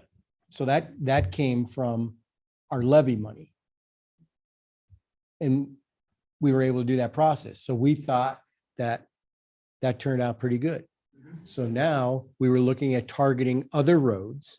And this year we were looking at targeting Creek Road, where the covered bridge is, to Keefus, where it's all bad there. And then that would connect those two and connect to Daniels Avenue, which is also paved. So that's just how we're thinking as a council in doing this. And then, of course, continuing the process again on another road. But if you're talking that a majority of the people may be in favor of assessments, we could definitely speed that up. Like I said, I wouldn't see, I mean, I'm not trying to speak on everybody, but I know, like I said, my family spent 5,000 just in the last 6 months on vehicle maintenance, front end damage. I mean, yes, I have a plow truck and I carry a plow, but when you're trying to go 5 miles down the road and your plow's still doing this, Sure, I've been down your roads. But also, so like with how you guys were trying to do things with Keepus and the Creek, and what's that time frame looking like? Is that like once a year? Right. Right. So, but We- in general, so this is like a 5-year plan. We didn't know 10-year how it would plan. hold up on Dorman. So Dorman was kind of the A test, beginning like a test. to see how it would, and then, of course, that also had some infrastructure, sewers in the roadway, which we don't have on these other roads. So it may be a little less expensive, but we don't know. Cause like it'd be great to maybe even think that it could reach Southridge or even middle way far along down after you finish those Right. roads. But like what happens to our roads in the next 5 years? Exactly. Or That's 10 years. that's the problem. It's Because- going to take us forever to get it done. Now, I have one more question, and I know you guys are spending tons of money on stone and everything. What's the idea of grading the road? It seems that the road stays graded, it lasts a little longer. As long as the maintainer comes down, it lasts a little longer. I understand you guys are dropping stone here and there. There's a lot of wasted stone where that 411 crap dropped just because they don't want to come down and maintain the road. Well, So I a would lot of your stone was direct dropped. that to Joe. Yeah, I'm that's, not trying to. that's not true. We're trying to, with the weather we've been having, it's hard to even get the grader out there. You know, like you said, it's gonna turn to mud. And the same thing I did today when we put down some stone and tried to grade it and maintain it. It rained turned it right to mud. But that's why I kind of made that point before. The weather's never changed. I'm not saying it rained last year. rained Well, I before, mean, we- it snowed you know, here it's always 2 weeks rained. ago. This I mean, is just the worst it's been. and I Like agree that with last you year, guys. rained last I year. agree, the roads are horrible, Yeah. but it snowed 2 weeks ago. I mean, it's hard to get, you said for yourself, Mr. Casito, that needed a few days of dry weather and then go out and main it. I haven't had it, not at all. And I think that's I mean, where. but is it, my question is, I mean, yes, you maintained it today, and it's gonna be horrible. Probably in a week, not trying to mean anything, but, there has been like, and I understand, like you said, because of the weather. But is a lot of that stone, for instance, you guys dropped probably 2 dump truck loads of stone down Middle Road. 2 weeks ago, Mhm. going I'm towards, sorry. Mhm. and all it was just dropped. So Wasn't, how much it was wasn't that? spread to That's just benefit the road, it was spread because the road's washing out.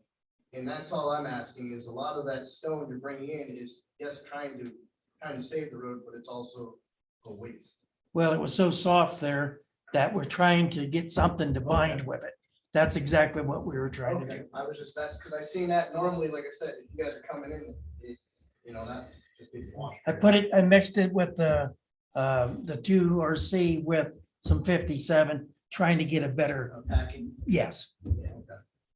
And they're calling for rain 4 out of the next 5 days too.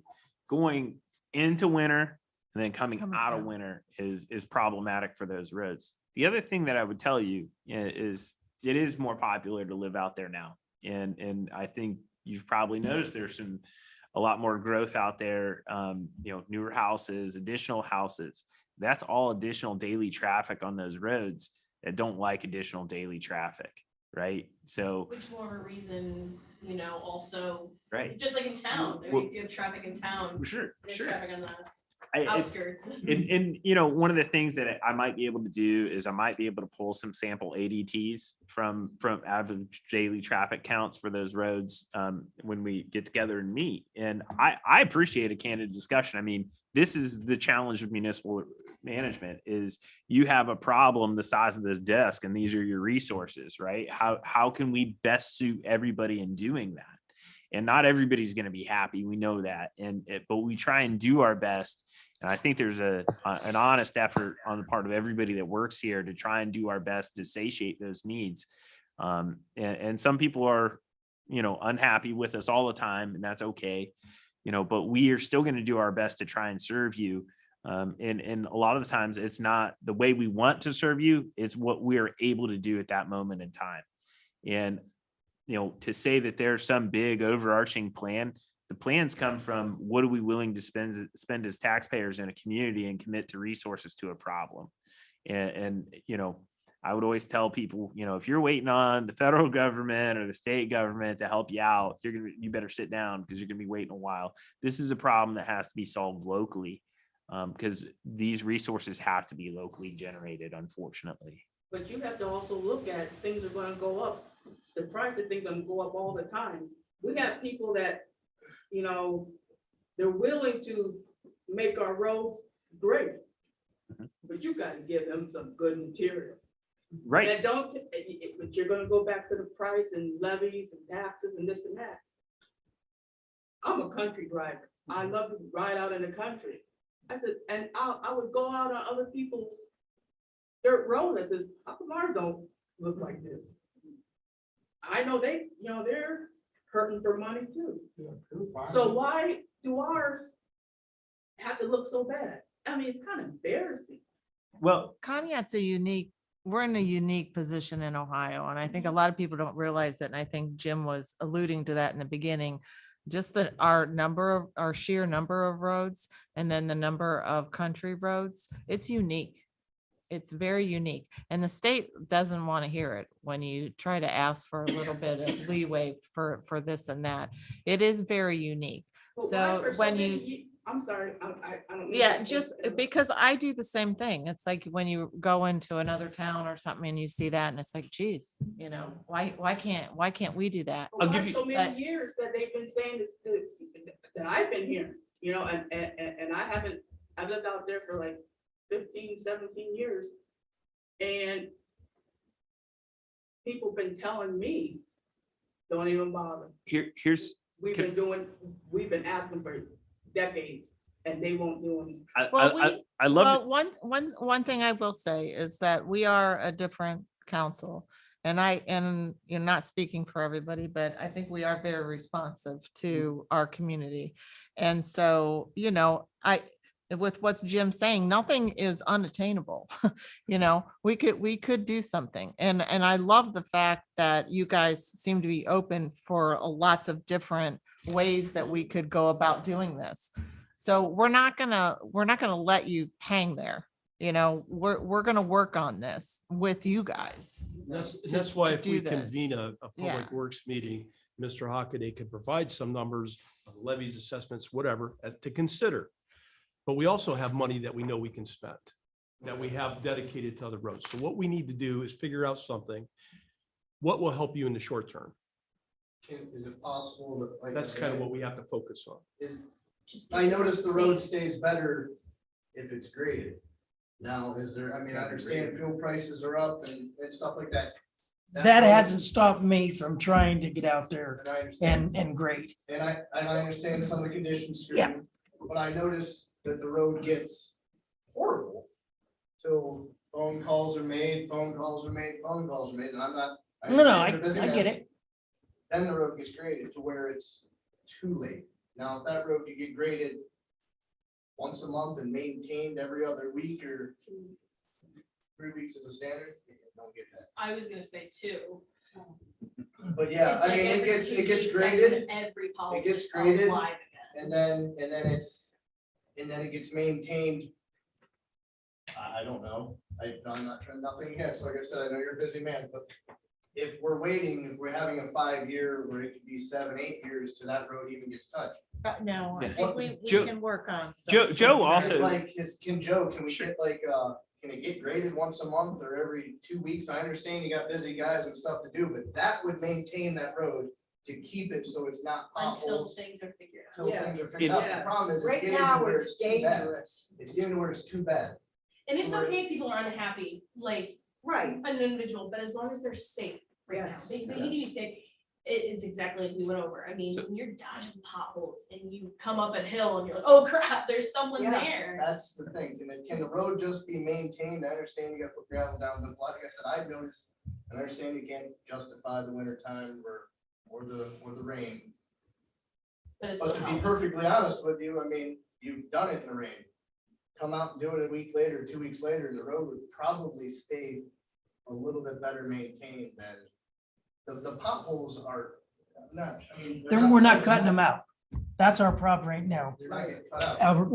We're not getting deep enough. We haven't had good enough weather to drop that blade on that grader and peel that down underneath But it them will potholes. soon. But you Yeah, can't. yeah, as soon as we're out there every day we can. Okay, You know- like I'm just stating, like, if you can't do something like that, is it? And just remember, there's 21 miles of this. So, I mean, there's a crew that basically cycles, and Joe keeps logs, daily logs of Yeah. every piece of equipment. And we're happy to bring that to the next meeting so you can look at it. So it just means that, hey, sometimes people get their road graded when it's dry, and we need to get to some of those other roads. So sometimes we have to grade when it's raining too. And I'm fine. We got to mow in the rain too, because we got that much grass to mow, No, you know, like. I'm fine with the grading, but like I said, I mean, I don't care if you grade it in the snow or the rain, to be perfectly honest with you. I understand you can't. Yeah. But I'm just saying, even if you did it in the rain at some points to try to get it road done, it would make that road last maybe a little longer, because they're getting to where they're just holding water. I would also like to address her point in the back of the room about other communities. And there was 2 points that she made in there that I thought were really relevant. One, costs increase over time. So I was thinking for a minute, John Williams, maybe slipped her a couple notes to bring up during the meeting, but you need to build into that inflationary factor into anything that you're going to say, hey, we're going to do this in the future. If it costs $300,000 a day, we know darn well it's not going to cost $300,000 in a decade. So if we have a 10-year plan, we have to build in those inflationary costs into those materials. The second thing that was brought up is, well, how about Pierpont or Monroe or some of these other townships? How do their roads look so nice? And the answer is most of those townships don't maintain 75% of their roads. That some other agency is doing that for them. And if you have something to get upset about, and I think you should be upset about it, it frustrates me to no end, is that state routes through townships get plowed for free and they get surfaced for free and they get striped for free. Yet because you're in a city and though you live on an unimproved road, you still get to pay all those state taxes and you get none of those benefits. And when it's time for Route 7 to get done, or it's time for Route 20 to get done, we still have to pay more yet on top of that. And we substantially look like a township in a lot of ways in most of our communities, in the landmass of our community. So that's unfair. In fact, your current state senator said she was going to deal with this problem. I haven't seen any action on it yet. The other one is on your county tax bill for the $186,000, they got 611 of those dollars. And you know what? They maintain county roads. There are no county roads in Conneaut. You get none of the money that you pay to the county back. So is that unfair? It is absolutely 100% unfair towards you. And I'm sorry, but that's the way state law is set. We didn't write it. Nobody here would want it that way, but that's the way it's set up. And it's very unfair. You pay an absolute premium for your roads because you're paying all these other entities for their assets that then they don't expend those dollars within your community. And that includes, the county engineer. You still pay taxes to the county engineer. And all those townships like Hatch's Corner Road and some of these others, those are county engineer maintained roads, not township maintained roads, because they're county routes. And then there's state routes. So they pay for none of that. So of their total road mass, those townships might be responsible to maintain 25% of their total road mass. We're responsible for 100%, even those assets that are listed as state assets. So I want you to be aware of that. And when you speak to your state rep and your state senator and everybody else, you ought to give them a piece of your mind. They've already heard it enough from me. I bring it up every time I see him, and I've been bringing it up for years. And then when it comes to grants to maintain these big state routes, it's the maximum small city award that you can get is $2 million. That number has been the same since 1995. Okay, they've never increased that. Just to do this small little section, the full depth section on Route 20 from approximately Gore Road to Parish is sitting at about $5 million, of which we got $4 million in grants. And then they kicked in a little extra to balance it out. I mean, that's a ridiculous number. We had to stack up 2 small cities grants just to deal with that. And ODOT had never, ever done that before. And they allowed us to do it because they understand. And I said, well, if you give us a small cities award now for the next 30 years, we still won't have Route 20 replaced. And these large assets are looming very large. And this does impact you because, when we have additional money and we have to come up with a match for that grant, it absolutely comes out of our general revenue fund. We have to do it because we don't have a choice. Well, that means there's less other free flowing capital than for the city to embark upon a country road improvement program because we've tied up the other assets of our general revenue fund dealing with state routes. It hurts you. I'm being honest with you. You have a question back there.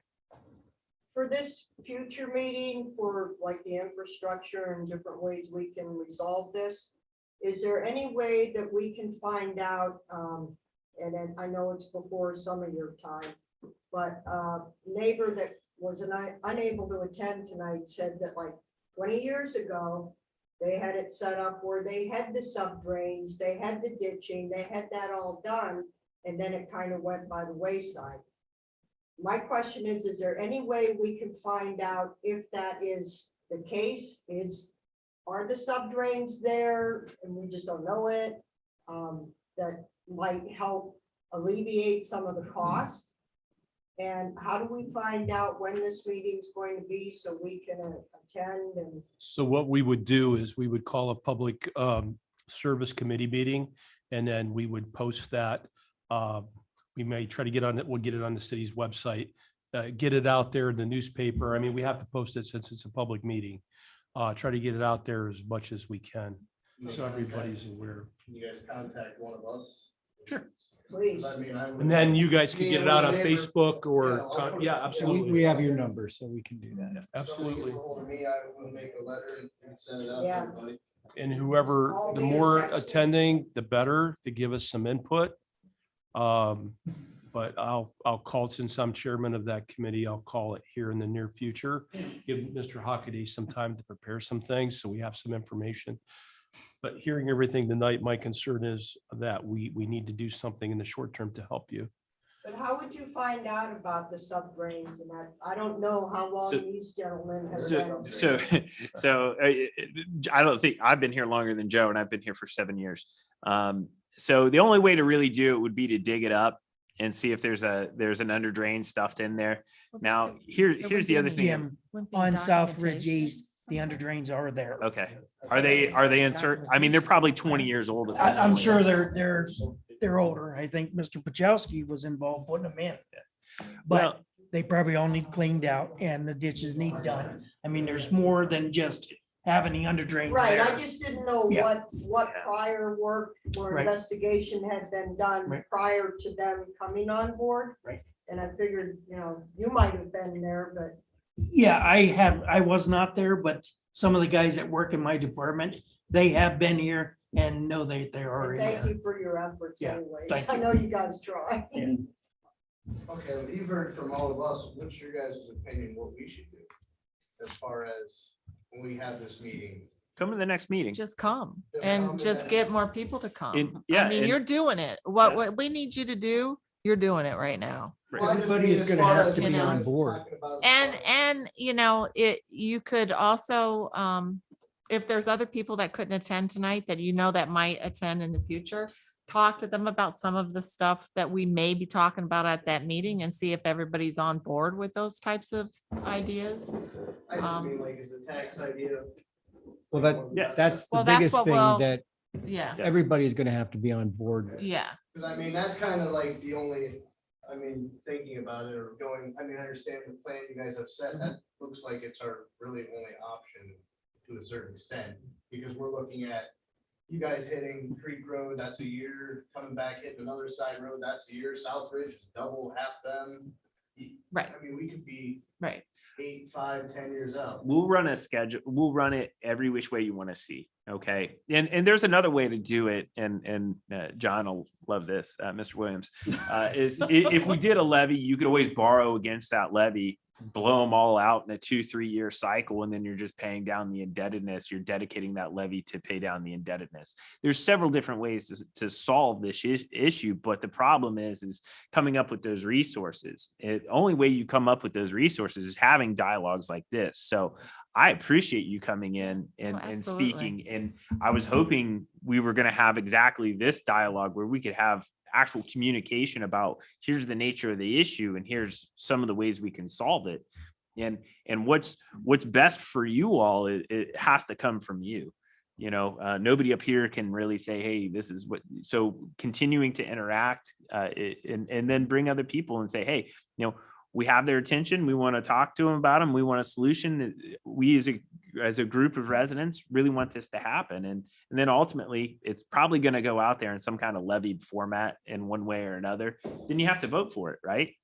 Those are the steps in the process. You guys control the purse strings in terms of what gets Is done. that voted levy the entire city or the Yeah. people who? Yeah, the entire city. Okay. Now, the design of the levy of dedicating certain monies for certain activities can be described differently in the levy. So you could say a portion of that levy is dedicated for the improvements and appurtenances of taking unimproved roads and paving them or whatever. You can describe it however you want. And how soon can a vote like that be in play?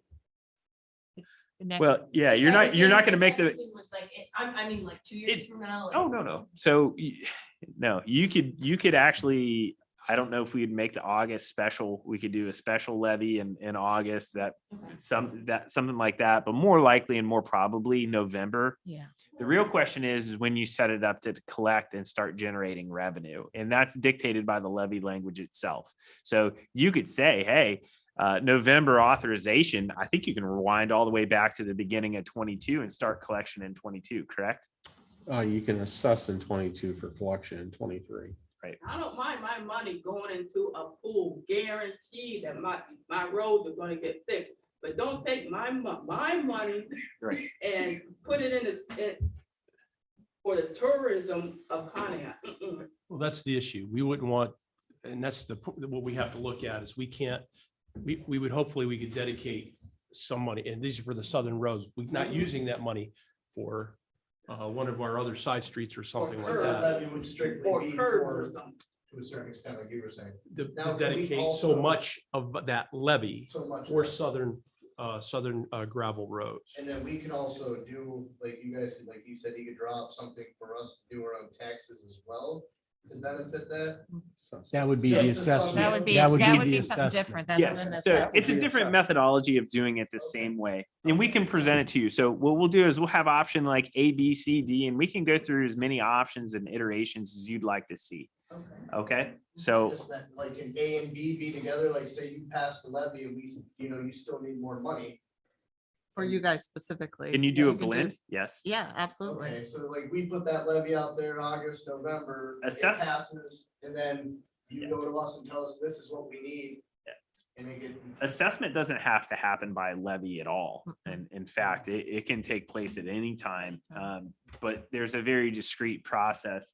Pam recalls the assessments here in Conneaut, and it's a somewhat tedious process because there's so much due process involved in it, where we have to notify you, we have to certify that value to you, we have to certify a number, how many years it'll be paid down, because you're never going to be able to pay down the total amount in a single year's property taxes. So it would be scaled out over 5 or 7 or whatever's reasonable.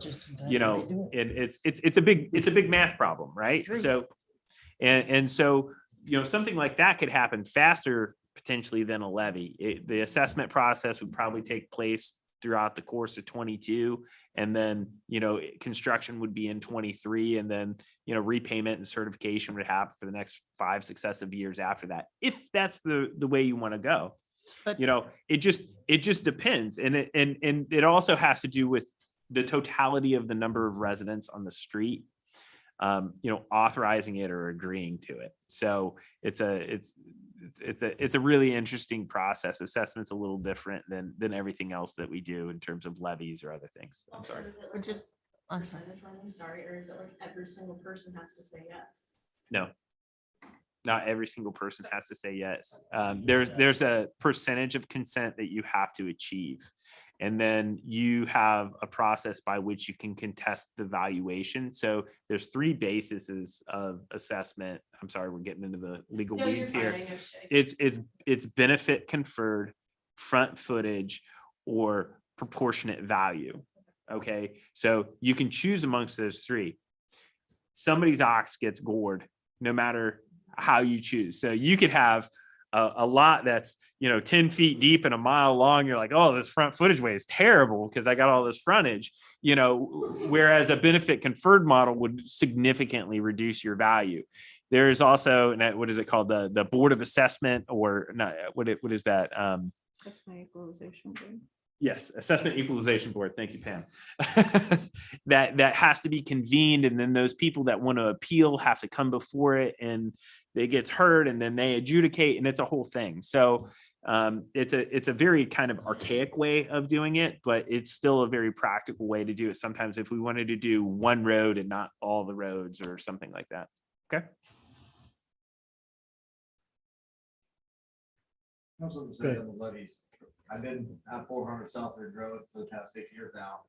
And I don't have a problem paying a levy, but inflation was at its all-time low 4 or 5 years ago, so prices of gravel, price of dirt, price of anything was low. Okay, we also had that levy for the roads, but nothing has changed in the past 6 years, even when inflation was low, now inflation's high. So how are we fixing the problem by throwing more money at it when the money was low and we had the same amount of money? Nothing was still getting fixed. The amount of money that you had 10 years ago when this millage rate was originally introduced was inadequate.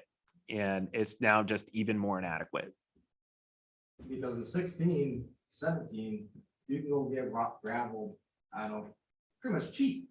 You can now because inflation's so high, but we also had that levy back in 2017 that expired, but nothing has changed in the past 6 years. Road hasn't changed, it's still been potholed, there's still nothing's been improvised. Because it was inadequate then. I mean, when we talk about $80,000 in materials, that's all the materials. That's not just gravel. So that's your salt brine, That's grits in the winter. That's gravel. That's, you know, any of the other materials that go into those southern roads. That's not just pure gravel number, right? So, you know, that $80,000 or $73,000 divided up amongst those, you know, 3-4 different is a pittance. I mean, you wouldn't do your driveway with that number. Who's inadequate, then who's the mathematician that set that levy That- up? And it well, wasn't correct. Yeah, yeah. I mean, it's about a political will of what are people willing to pay for? And I don't mean the political will up here. I mean, the political will of the population to say, this is my problem and I need to pay for it. And it's also balanced against every other priority the city has, whether that be police cars, fire trucks, water, wastewater, you know, everything, right? So, you know, there's issues in any number one of these departments, and happy to talk at those ad nauseum too. But that inadequacy, I mean, the fact that Conneaut has anything less than a $2 million materials budget for paving and gravel roads, I mean, anything less than that number is wholly inadequate. It's not going to get you anywhere. And that's where my philosophy is: pick a pothole and fill it, because it doesn't matter. There's 10 more and you don't have the money to fill the next 9. So, you know, that's kind of where we are today. Pick a pothole and fill it, but you don't have the money to do the next 9. So what I'm saying is you need to get to a position where you can at least fill 50% of the potholes or better, and you can actually fill them faster than they accrue. And then over a period of 20, 30 years, you can start increasing the value of your roadway services. And the problem is we've been in a decline for a long period of time, probably 40, 50 years. Some of that's population decline. Some of that's just general economic decline. You know, and some of these are macroeconomic forces for which nobody here in Conneaut's really responsible. It's just the reality that we all have to deal with. So to answer, I know that probably doesn't please you, but you know, the answer is it was inadequate then. You couldn't get what you needed then. And the inflation problem just makes it even worse. So that's where we are today. And we're here talking about the issue. I know this is not the first time we've talked about the road levy with this council. That it needs to be brought up. And these folks, you know, at some point, if we can agree on a reasonable number, get to walk out there and, you know, people will say, what are you doing raising my taxes? I got this inflation, fuel's more, this is more, I can't afford this. And you're throwing more road levy at me. You know, they'll hear that all day long. And it's not an easy job for them to get beaten on both sides. You know, that's kind of luck of the draw. I mean, I agree there's an issue. I don't think there's anybody here that disagrees that there's an issue. It's just a question of what's a palatable solution for everyone.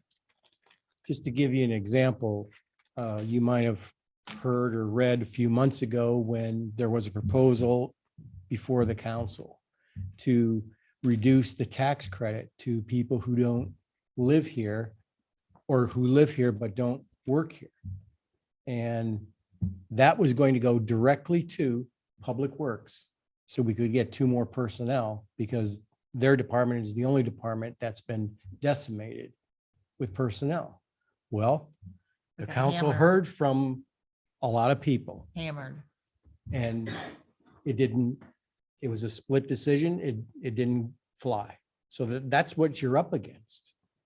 This is where we. It's not like we really were need not you. trying You know, to do that. when it comes to stuff like this is where we need you when people start this to you about, I'm not paying anymore. You know, it's already bad. I'm not paying anymore. This is where we need citizens to stand up and say, hey, this is our town. You know, we need to invest in our town.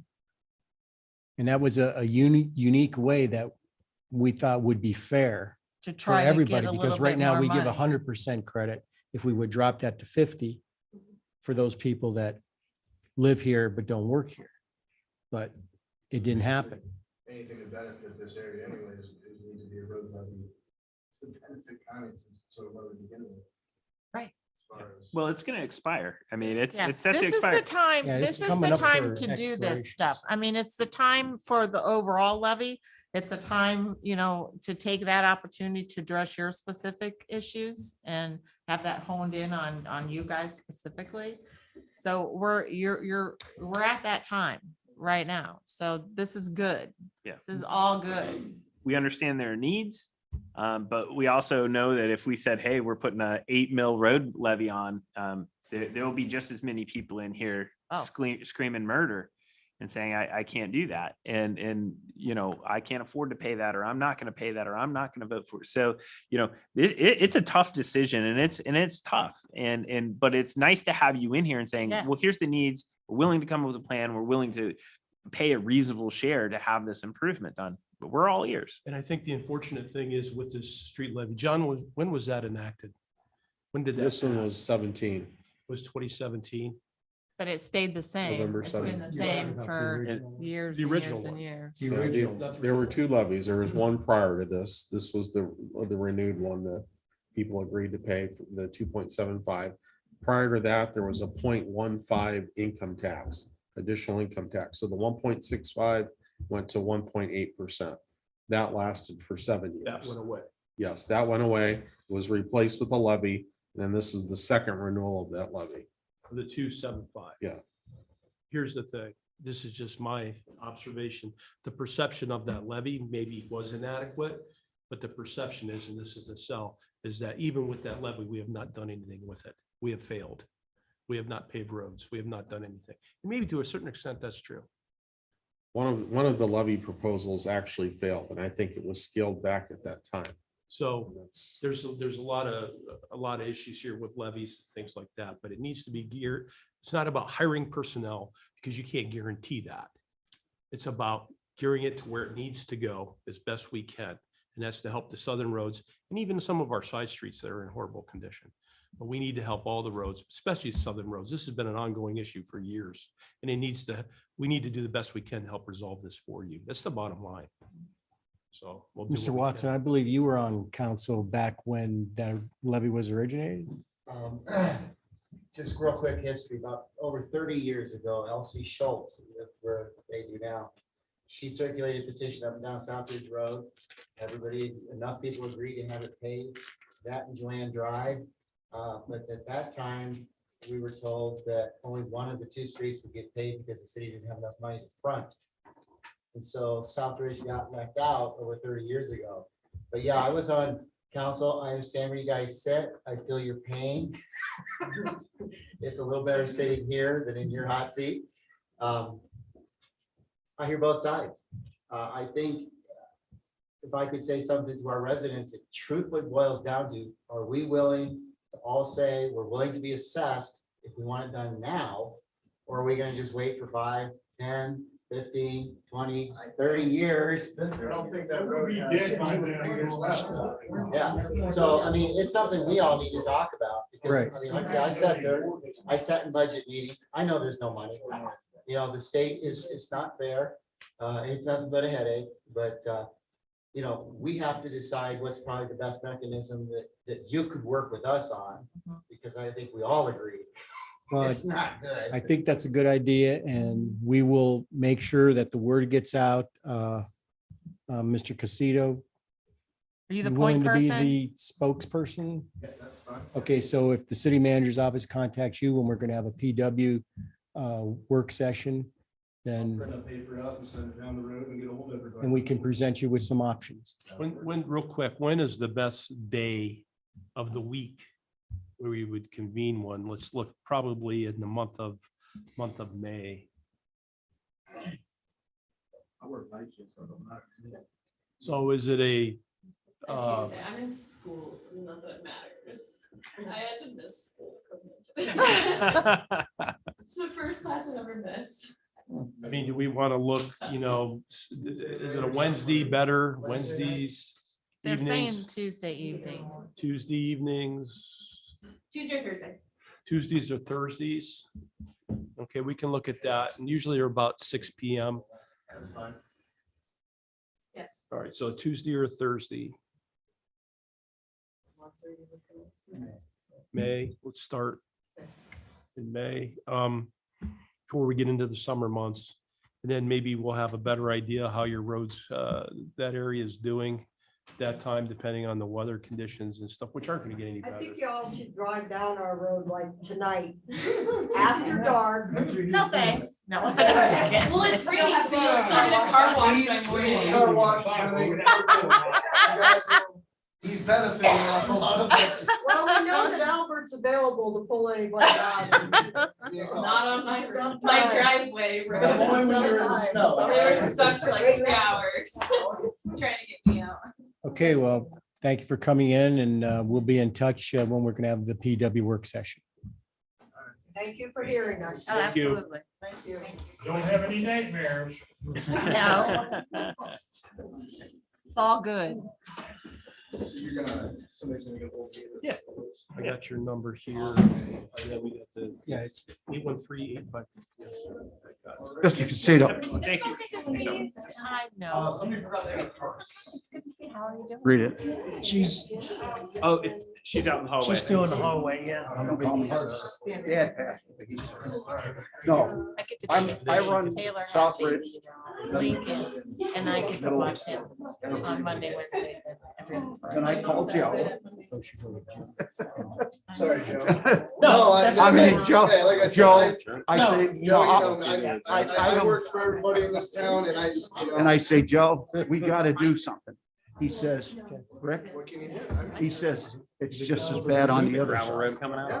I said, please, can you get to it? Who picks on who gets what? And I completely I understand. mean, There's no reason. it's for- not like I'm not out there. No, I feel Chelsea's bringing it 30 years.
And I call her Joe and Joe.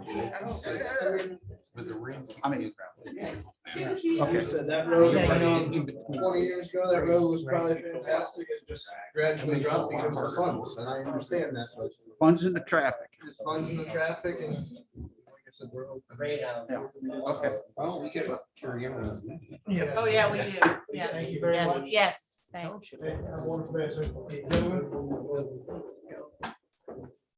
Mhm.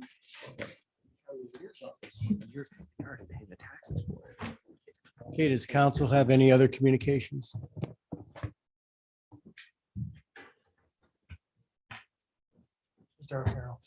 Does anybody have any questions for me?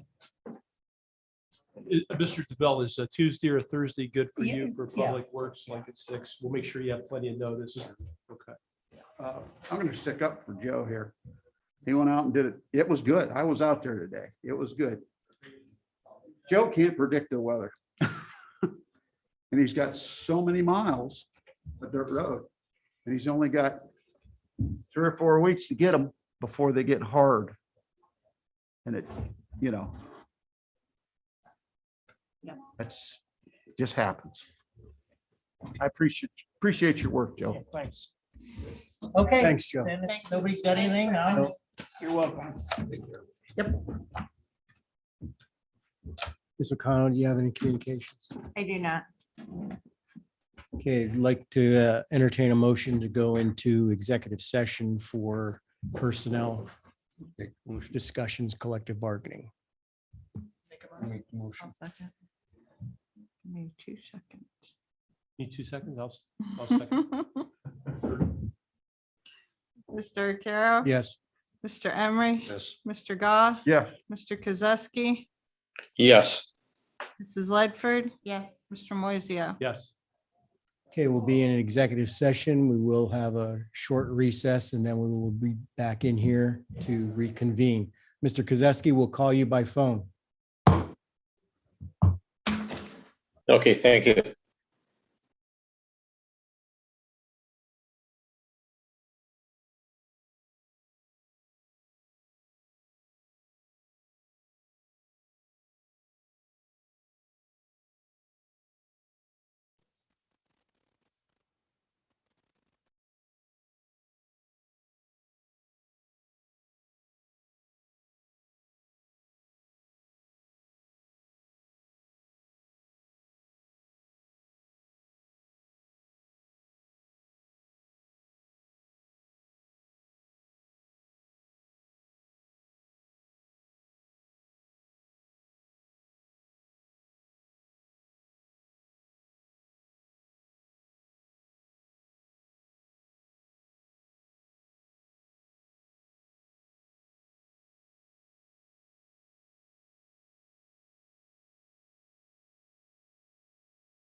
We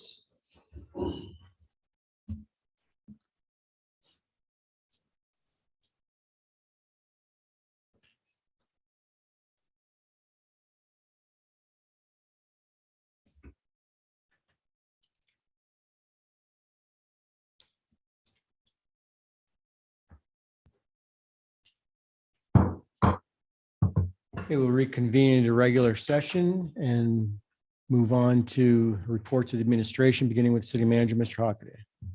Thank you, Council President Arcaro. I actually have one thing that probably should have gone under communications.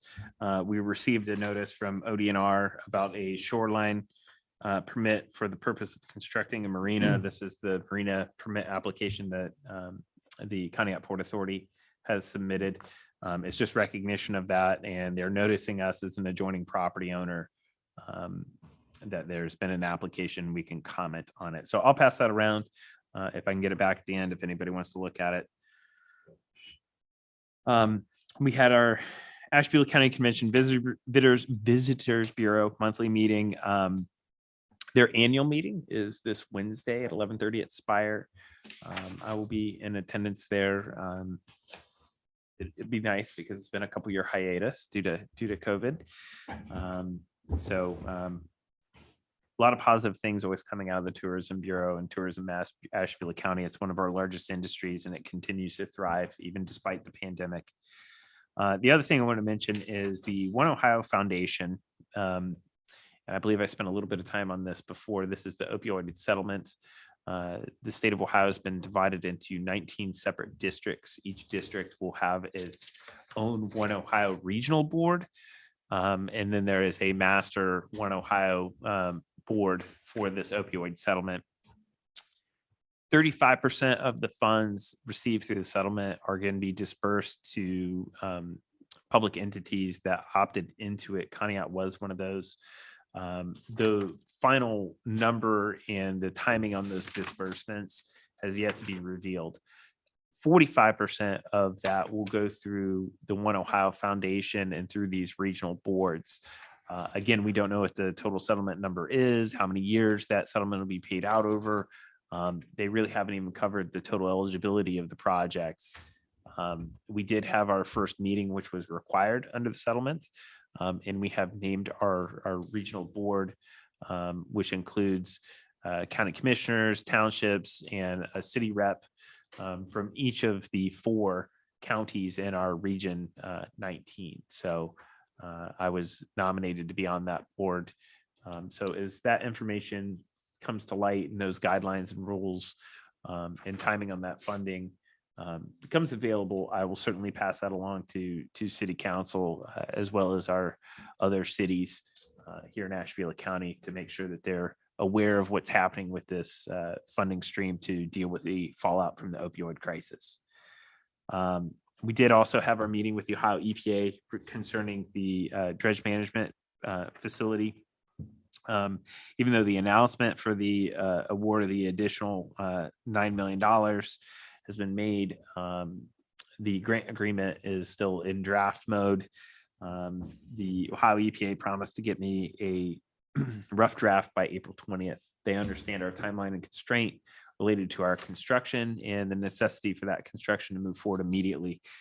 So they are going to work to achieve those cooperative timelines on putting phase 2 together and co-bidding it with phase 1. So we're going to be meeting again on that April 20th date to go through there through that preliminary draft grant agreement, and we'll move that forward. I'll bring that information to council as soon as I have it. Route 20 Waterline Phase 2. The good news is the main line installation has been completed. They're going to be working on service lines and the required notification process on the 4 leaded service lines that are in that area. So each of those property owners, there's now a specific lead service line notification process that we have to follow. And I know Skip and Water Distribution is undertaking that process.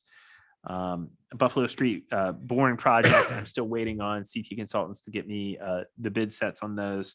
I'm kind of getting it any day now, like end of the week kind of thing. I know they're moving forward as quickly as possible so we can get that project underway. Center Road Bridge, as you know, closed on April 4th. It's intended to be closed for 60 days and then reopened. So it is closed and they are working on it. The Route 20 sanitary sewer lining project that was awarded at our last council meeting that has gone through contract as well as pre-construction and actually started today with some of their preliminary layout. So they have a completion date tentatively in the contract of May 13th. So they are moving to meet that deadline. And just a reminder, the next council meeting, we will have an ordinance related to the award of that. Since we were between software updates in the finance office, we couldn't produce a purchase order. So council will have to authorize that award. But we will do that at the next meeting.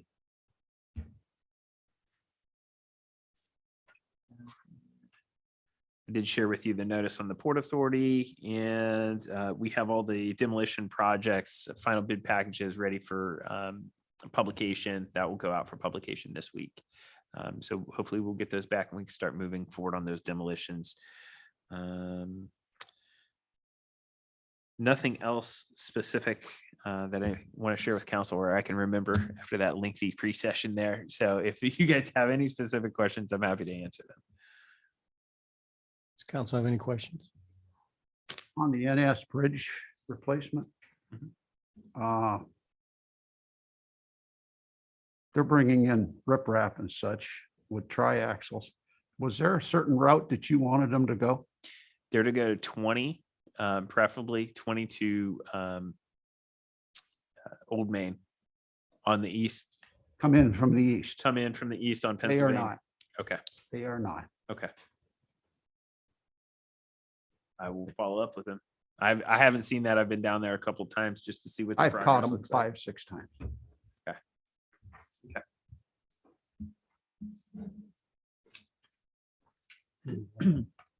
CPD, no. Yeah. Yep. Okay, any other questions?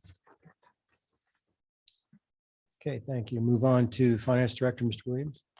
Thank you, Mr. Arcaro. This will only take about a half an hour. Just kidding.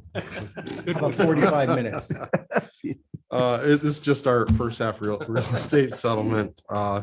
It's the largest settlement that we received. The second half will be a little bit lower. We received about 1.477 million in gross proceeds. It's about 200,000 more than we received prior to the revaluation. Net was about 1.4 million. Under the special assessments, there's the new one, the TIF that I had mentioned before. We collected about $28,482 in the special assessment. That's for the Truck World TIF. And then one of the newer ones is the ESID, or the Energy Special Improvement District, for the County Human Resource Center. That's about 10,000. So overall, it's about 1.5 million. Towards the bottom there, you'll see the non-business homestead owner occupied. Those are all reimbursed through the state, total of 111,000. And then you can see the individual special assessments and what they're for. There's delinquencies on weeds, weed assessments, sewer assessments, water assessments. The only current ones right now are the TIF and the ESID. And then I gave you, as for comparison, to look at last year's. There's really not that much difference between last year. It's only about a 1.2% difference because we already had the reval and it matches the amount of the increase in the valuation. Last thing, we had talked about the Attorney General collecting on behalf of the city income taxes. They have been very successful, as I mentioned. So in January, we collected 5,600. February was 31,000. And in March, it was 92,000. These are record amounts that we're collecting. I don't think that will continue, but we have about 440 people in collection right now with the Attorney General, and another 23,000 this month, though. So we've collected 153,000 in delinquent income tax collections, which goes to support police, fire, roads, because the percentage, 18%, almost 20% of that goes to the Public Works Department. And the majority goes, 75% goes to, police and fire mostly because they're 2/3, almost 3/4 of our budget.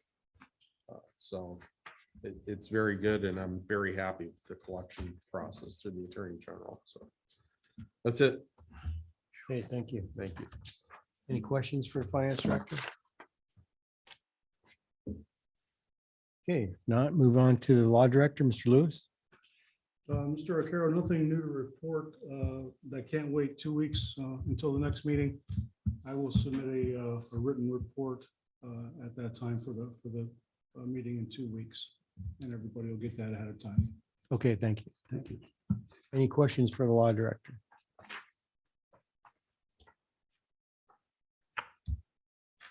Okay, move on to reports of the committees. Does anybody have a committee report?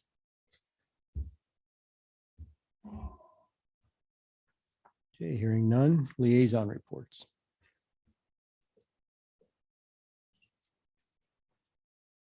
And hearing none there either. Okay, we'll move on to our ordinances and resolutions for this evening, and we have 4 ordinances on the table to consider, and we will begin with ordinance 9621. An ordinance to amend section 1137.07 of the City of Conneaut Codified Ordinances governing procedure, general and specific criteria for conditional uses and not declaring an emergency. Okay, as you know, these next 4 have been a topic of discussion, numerous work sessions, public hearings, and so forth. So with that, Mr. Moiseo. Mr. Carroll, I'd like to make a motion to take ordinance 96-21 off the table. Okay, there's a motion to remove 9621 from the table. Is there a second? Second it. Mr. Arcaro? Yes. Mr. Emery? Yes. Mr. Goff? Yes. Mr. Kozowski? Yes. Mrs. Lightford? Yes. Mr. Moiseo? Yes. Mr. Moiseo, the ordinance 9621 is off the table. I'd like to make a motion to move ordinance 9621 to second reading. Okay, ordinance 9621 has been moved to a second reading. Move on to ordinance 9721. An ordinance to amend section 1103.01 definitions of the City of Conneaut Codified Ordinances and not declaring an emergency. Okay, Mr. Moiseo, if you could take that again. Again, I'd like to make a motion to move 9721 off the table. There's a motion to remove ordinance 9721 off the table. Is there a second? Second it. Mr. Arcaro? Yes. Mr. Emery? Yes. Mr. Goff? Yes. Mr. Kozowski? Yes. Mrs. Ledford? Yes. Mr. Moiseo? Yes. Okay, Mr. Moiseo, the ordinance 9721 has been removed. And Mr. Carroll, I'd like to make a motion to move ordinance 9721 to a second reading. The ordinance 9721 has been moved to a second reading. Move on to ordinance 9821. An ordinance to amend sections 1121.03 and 1121.04 of the City of Conneaut Codified Ordinances General Business District and Coastal Business District respectively, and not declaring an emergency. Mr. Kozowski. Yes, at this time, I'd like to take ordinance 98-21 off the table. There's a motion to move ordinance 9821 off the table. Is there a second? I'll second. Mr. Arcaro? Yes. Mr. Emery? Yes. Mr. Goff? Yes. Mr. Kozowski? Yes. Mrs. Ledford? Yes. Mr. Moiseo? Yes. Okay, Mr. Kozowski, ordinance 9821 has been removed from the table. I make a motion to move 98-21 to a second reading. Okay, ordinance 9821 has been moved to a second reading. Move on to ordinance 9921.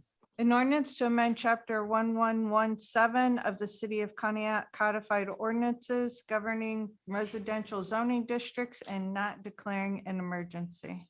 Mrs. Ledford. This time I'd like to make a motion to move ordinance 99-21 off the table.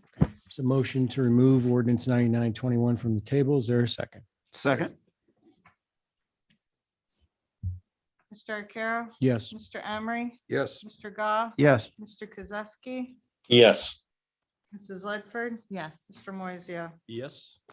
Hey, Ms. Ledford, the ordinance has been removed from the table. This time I'd like to move ordinance 99-21 to a second reading. Hey, ordinance 9921 has been moved to a second reading.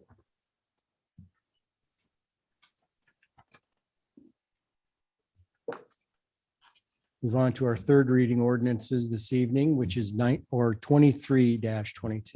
An ordinance opting out of House Bill 172 and reaffirming the ban on discharging, igniting, or exploding fireworks in the city of Conneaut as set forth in chapter 1519 of the codified ordinances of the city of Conneaut and declaring an emergency. Okay, as you know, we discussed this at our last work session. Is there any other discussion or questions or comments regarding this ordinance?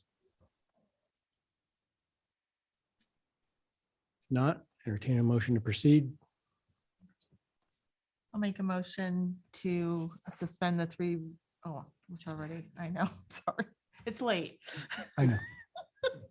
This time I'd like to act on ordinance 23-22. You have to declare the emergency first. Oh, see, maybe someone else should do that. I'm just kidding. Well, the question is, we talked about not declaring it an emergency. Okay. Because it went through three reading. Right. Well, so that would be the 3 reading rule. So, so it doesn't have to, you've already taken us through 3.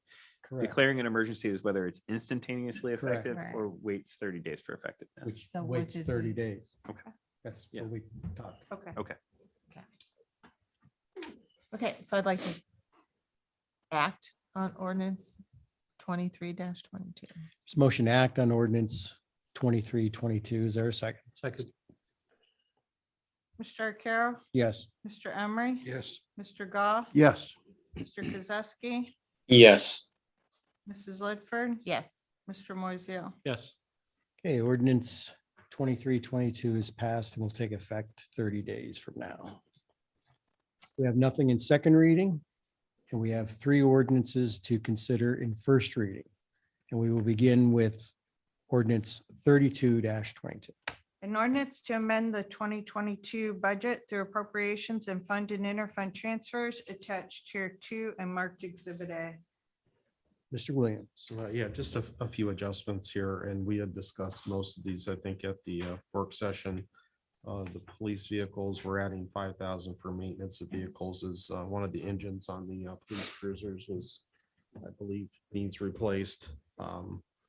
We have equipment in the police levy and additional 7,000 for police vehicle purchase, and that's to equip the vehicles as well. The Dodges are no longer available, so they're going with the Fords, which are more expensive. And then the additional 5,000 that was needed for the backhoe, that was slightly above the budget that we had set last year. So in grand total, it's a $22,000 increase in appropriations. Okay, any questions or comments regarding this ordinance? Not, is there a motion to proceed? Mr. Arcaro, I'll make a motion to suspend the 3 reading rule on 32-22. So motion to suspend the 3 reading rule on ordinance 3222. Is there a second? Second. Mr. Arcaro? Yes. Mr. Emery? Yes. Mr. Goff? Yes. Mr. Kozowski? Yes. Mrs. Ledford? Yes. Mr. Moiseo? Yes. Hey, Mr. Moiseo, the 3 reading rule has been suspended. I'd like to make a motion to act on ordinance 32-22. So motion to act on ordinance 3222. Is there a second? Second. Mr. Arcaro? Yes. Mr. Emery? Yes. Mr. Goff? Yes. Mr. Kozowski? Yes. Mrs. Ledford? Yes. Mr. Moiseo? Yes. Okay, ordinance 3222 is passed. Move on to ordinance 3322. An ordinance to authorize the city manager to enter into a transient lodging tax collection intergovernmental agreement with the Asheville County Commissioners for the purpose of supervising and administering municipal excise lodging tax and declaring an emergency. Mr. Hockaday. Okay, I sent this out to council. When I initially glanced at it, I didn't see the little approved by resolution section. So it does require council agreement to it. Essentially, it charges us 1% of our bed tax collections. So Depending on the year, we've been between 20,000 and almost up to 30,000 at one point. So you're looking at between 200 and 300 dollars a year to participate in this. And what this allows lodgers to do is go to an online portal and pay both their city share as well as their county share in one spot. I mean, honestly, those lodgers are collecting those taxes from the patrons on behalf of the government, really. So simplifying it by allowing them to kind of one-stop shop instead of having to stop up here, mail something into the Conneaut Finance office and then go to the county's office as well is cumbersome. I think this is a decent agreement, and 1% is a pretty nominal charge for our participation. Okay, any questions or comments regarding this ordinance? Okay, is there a motion to proceed? I'll make a motion to suspend the 3 reading rule on ordinance 33-22. This motion is suspend the 3 reading rule on ordinance 3322. Is there a second? Second. Mr. Carroll. Yes. Mr. Emery, Yes. Mr. Goff. Yes. Mr. Kozowski, Yes. Mrs. Ledford. Yes. Mr. Moiseo. Yes. Mrs. Ledford, the 3 reading rule has been suspended. This time I'd like to declare ordinance 33-22 an emergency. It's a motion to declare ordinance 3322 an emergency. Is there a second? Second. Mr. Carroll. Yes. Mr. Emery. Yes. Mr. Goff. Yes. Mr. Kozowski, Yes. Mrs. Ledford, Yes. Mr. Moiseo. Yes. Ms. Ledford, the emergency has been declared. This time I'd like to act on ordinance 33-22. It's a motion to act on ordinance 3322. Is there a second? Second. Mr. Carroll. Yes. Mr. Emery. Yes. Mr. Goff. Yes. Mr. Kozowski, Yes. Mrs. Ledford, Yes. Mr. Moiseo. Yes. Okay, ordinance 3322 is passed.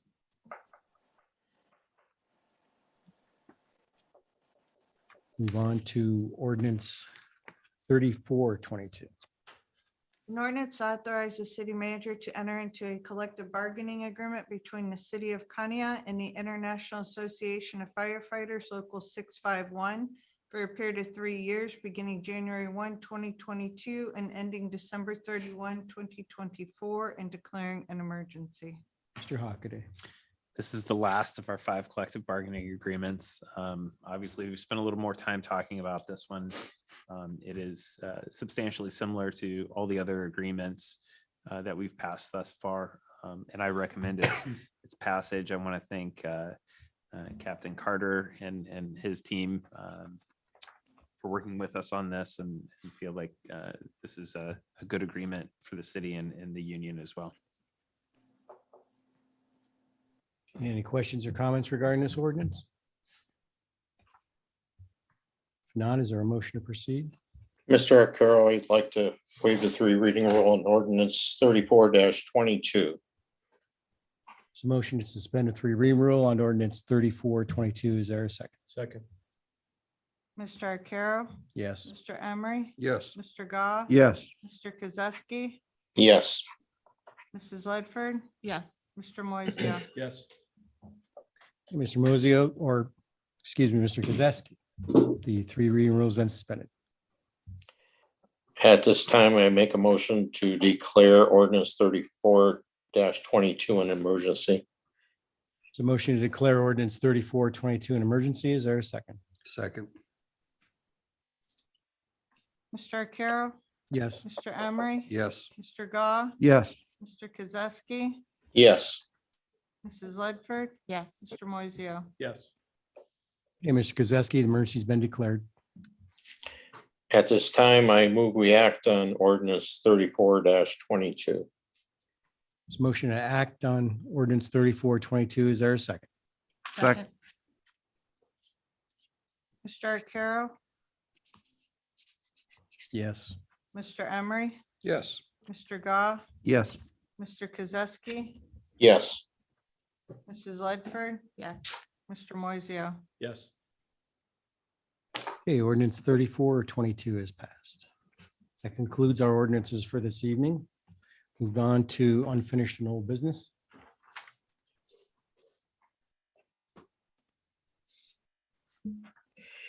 Hearing none, miscellaneous business. Mr. Hockaday, could I get a meeting of the sexton at East County at Cemetery? Sure. He's the one that's going to be the busy one. Just have him give me a call, please. Absolutely. Thank you. Anybody else for miscellaneous business? I need a motion to excuse Mr. Prokowski. Second. Mr. Carroll, Yes. Mr. Emery, Yes. Mr. Goff, Yes. Mr. Kozowski, Yes. Mrs. Ledford, Yes. Mr. Moiseo. Yes. Okay, motion passes. There's no other business coming before council. Entertain a motion to adjourn. Make a motion to adjourn. Second. Mr. Carroll, Yes. Mr. Emery. Yes. Mr. Goff, Yes. Mr. Kozowski, Yes. Mrs. Ledford, Yes. Mr. Moiseo. Yes. Hey, city council for April 11th, 2022 is adjourned. Thank you.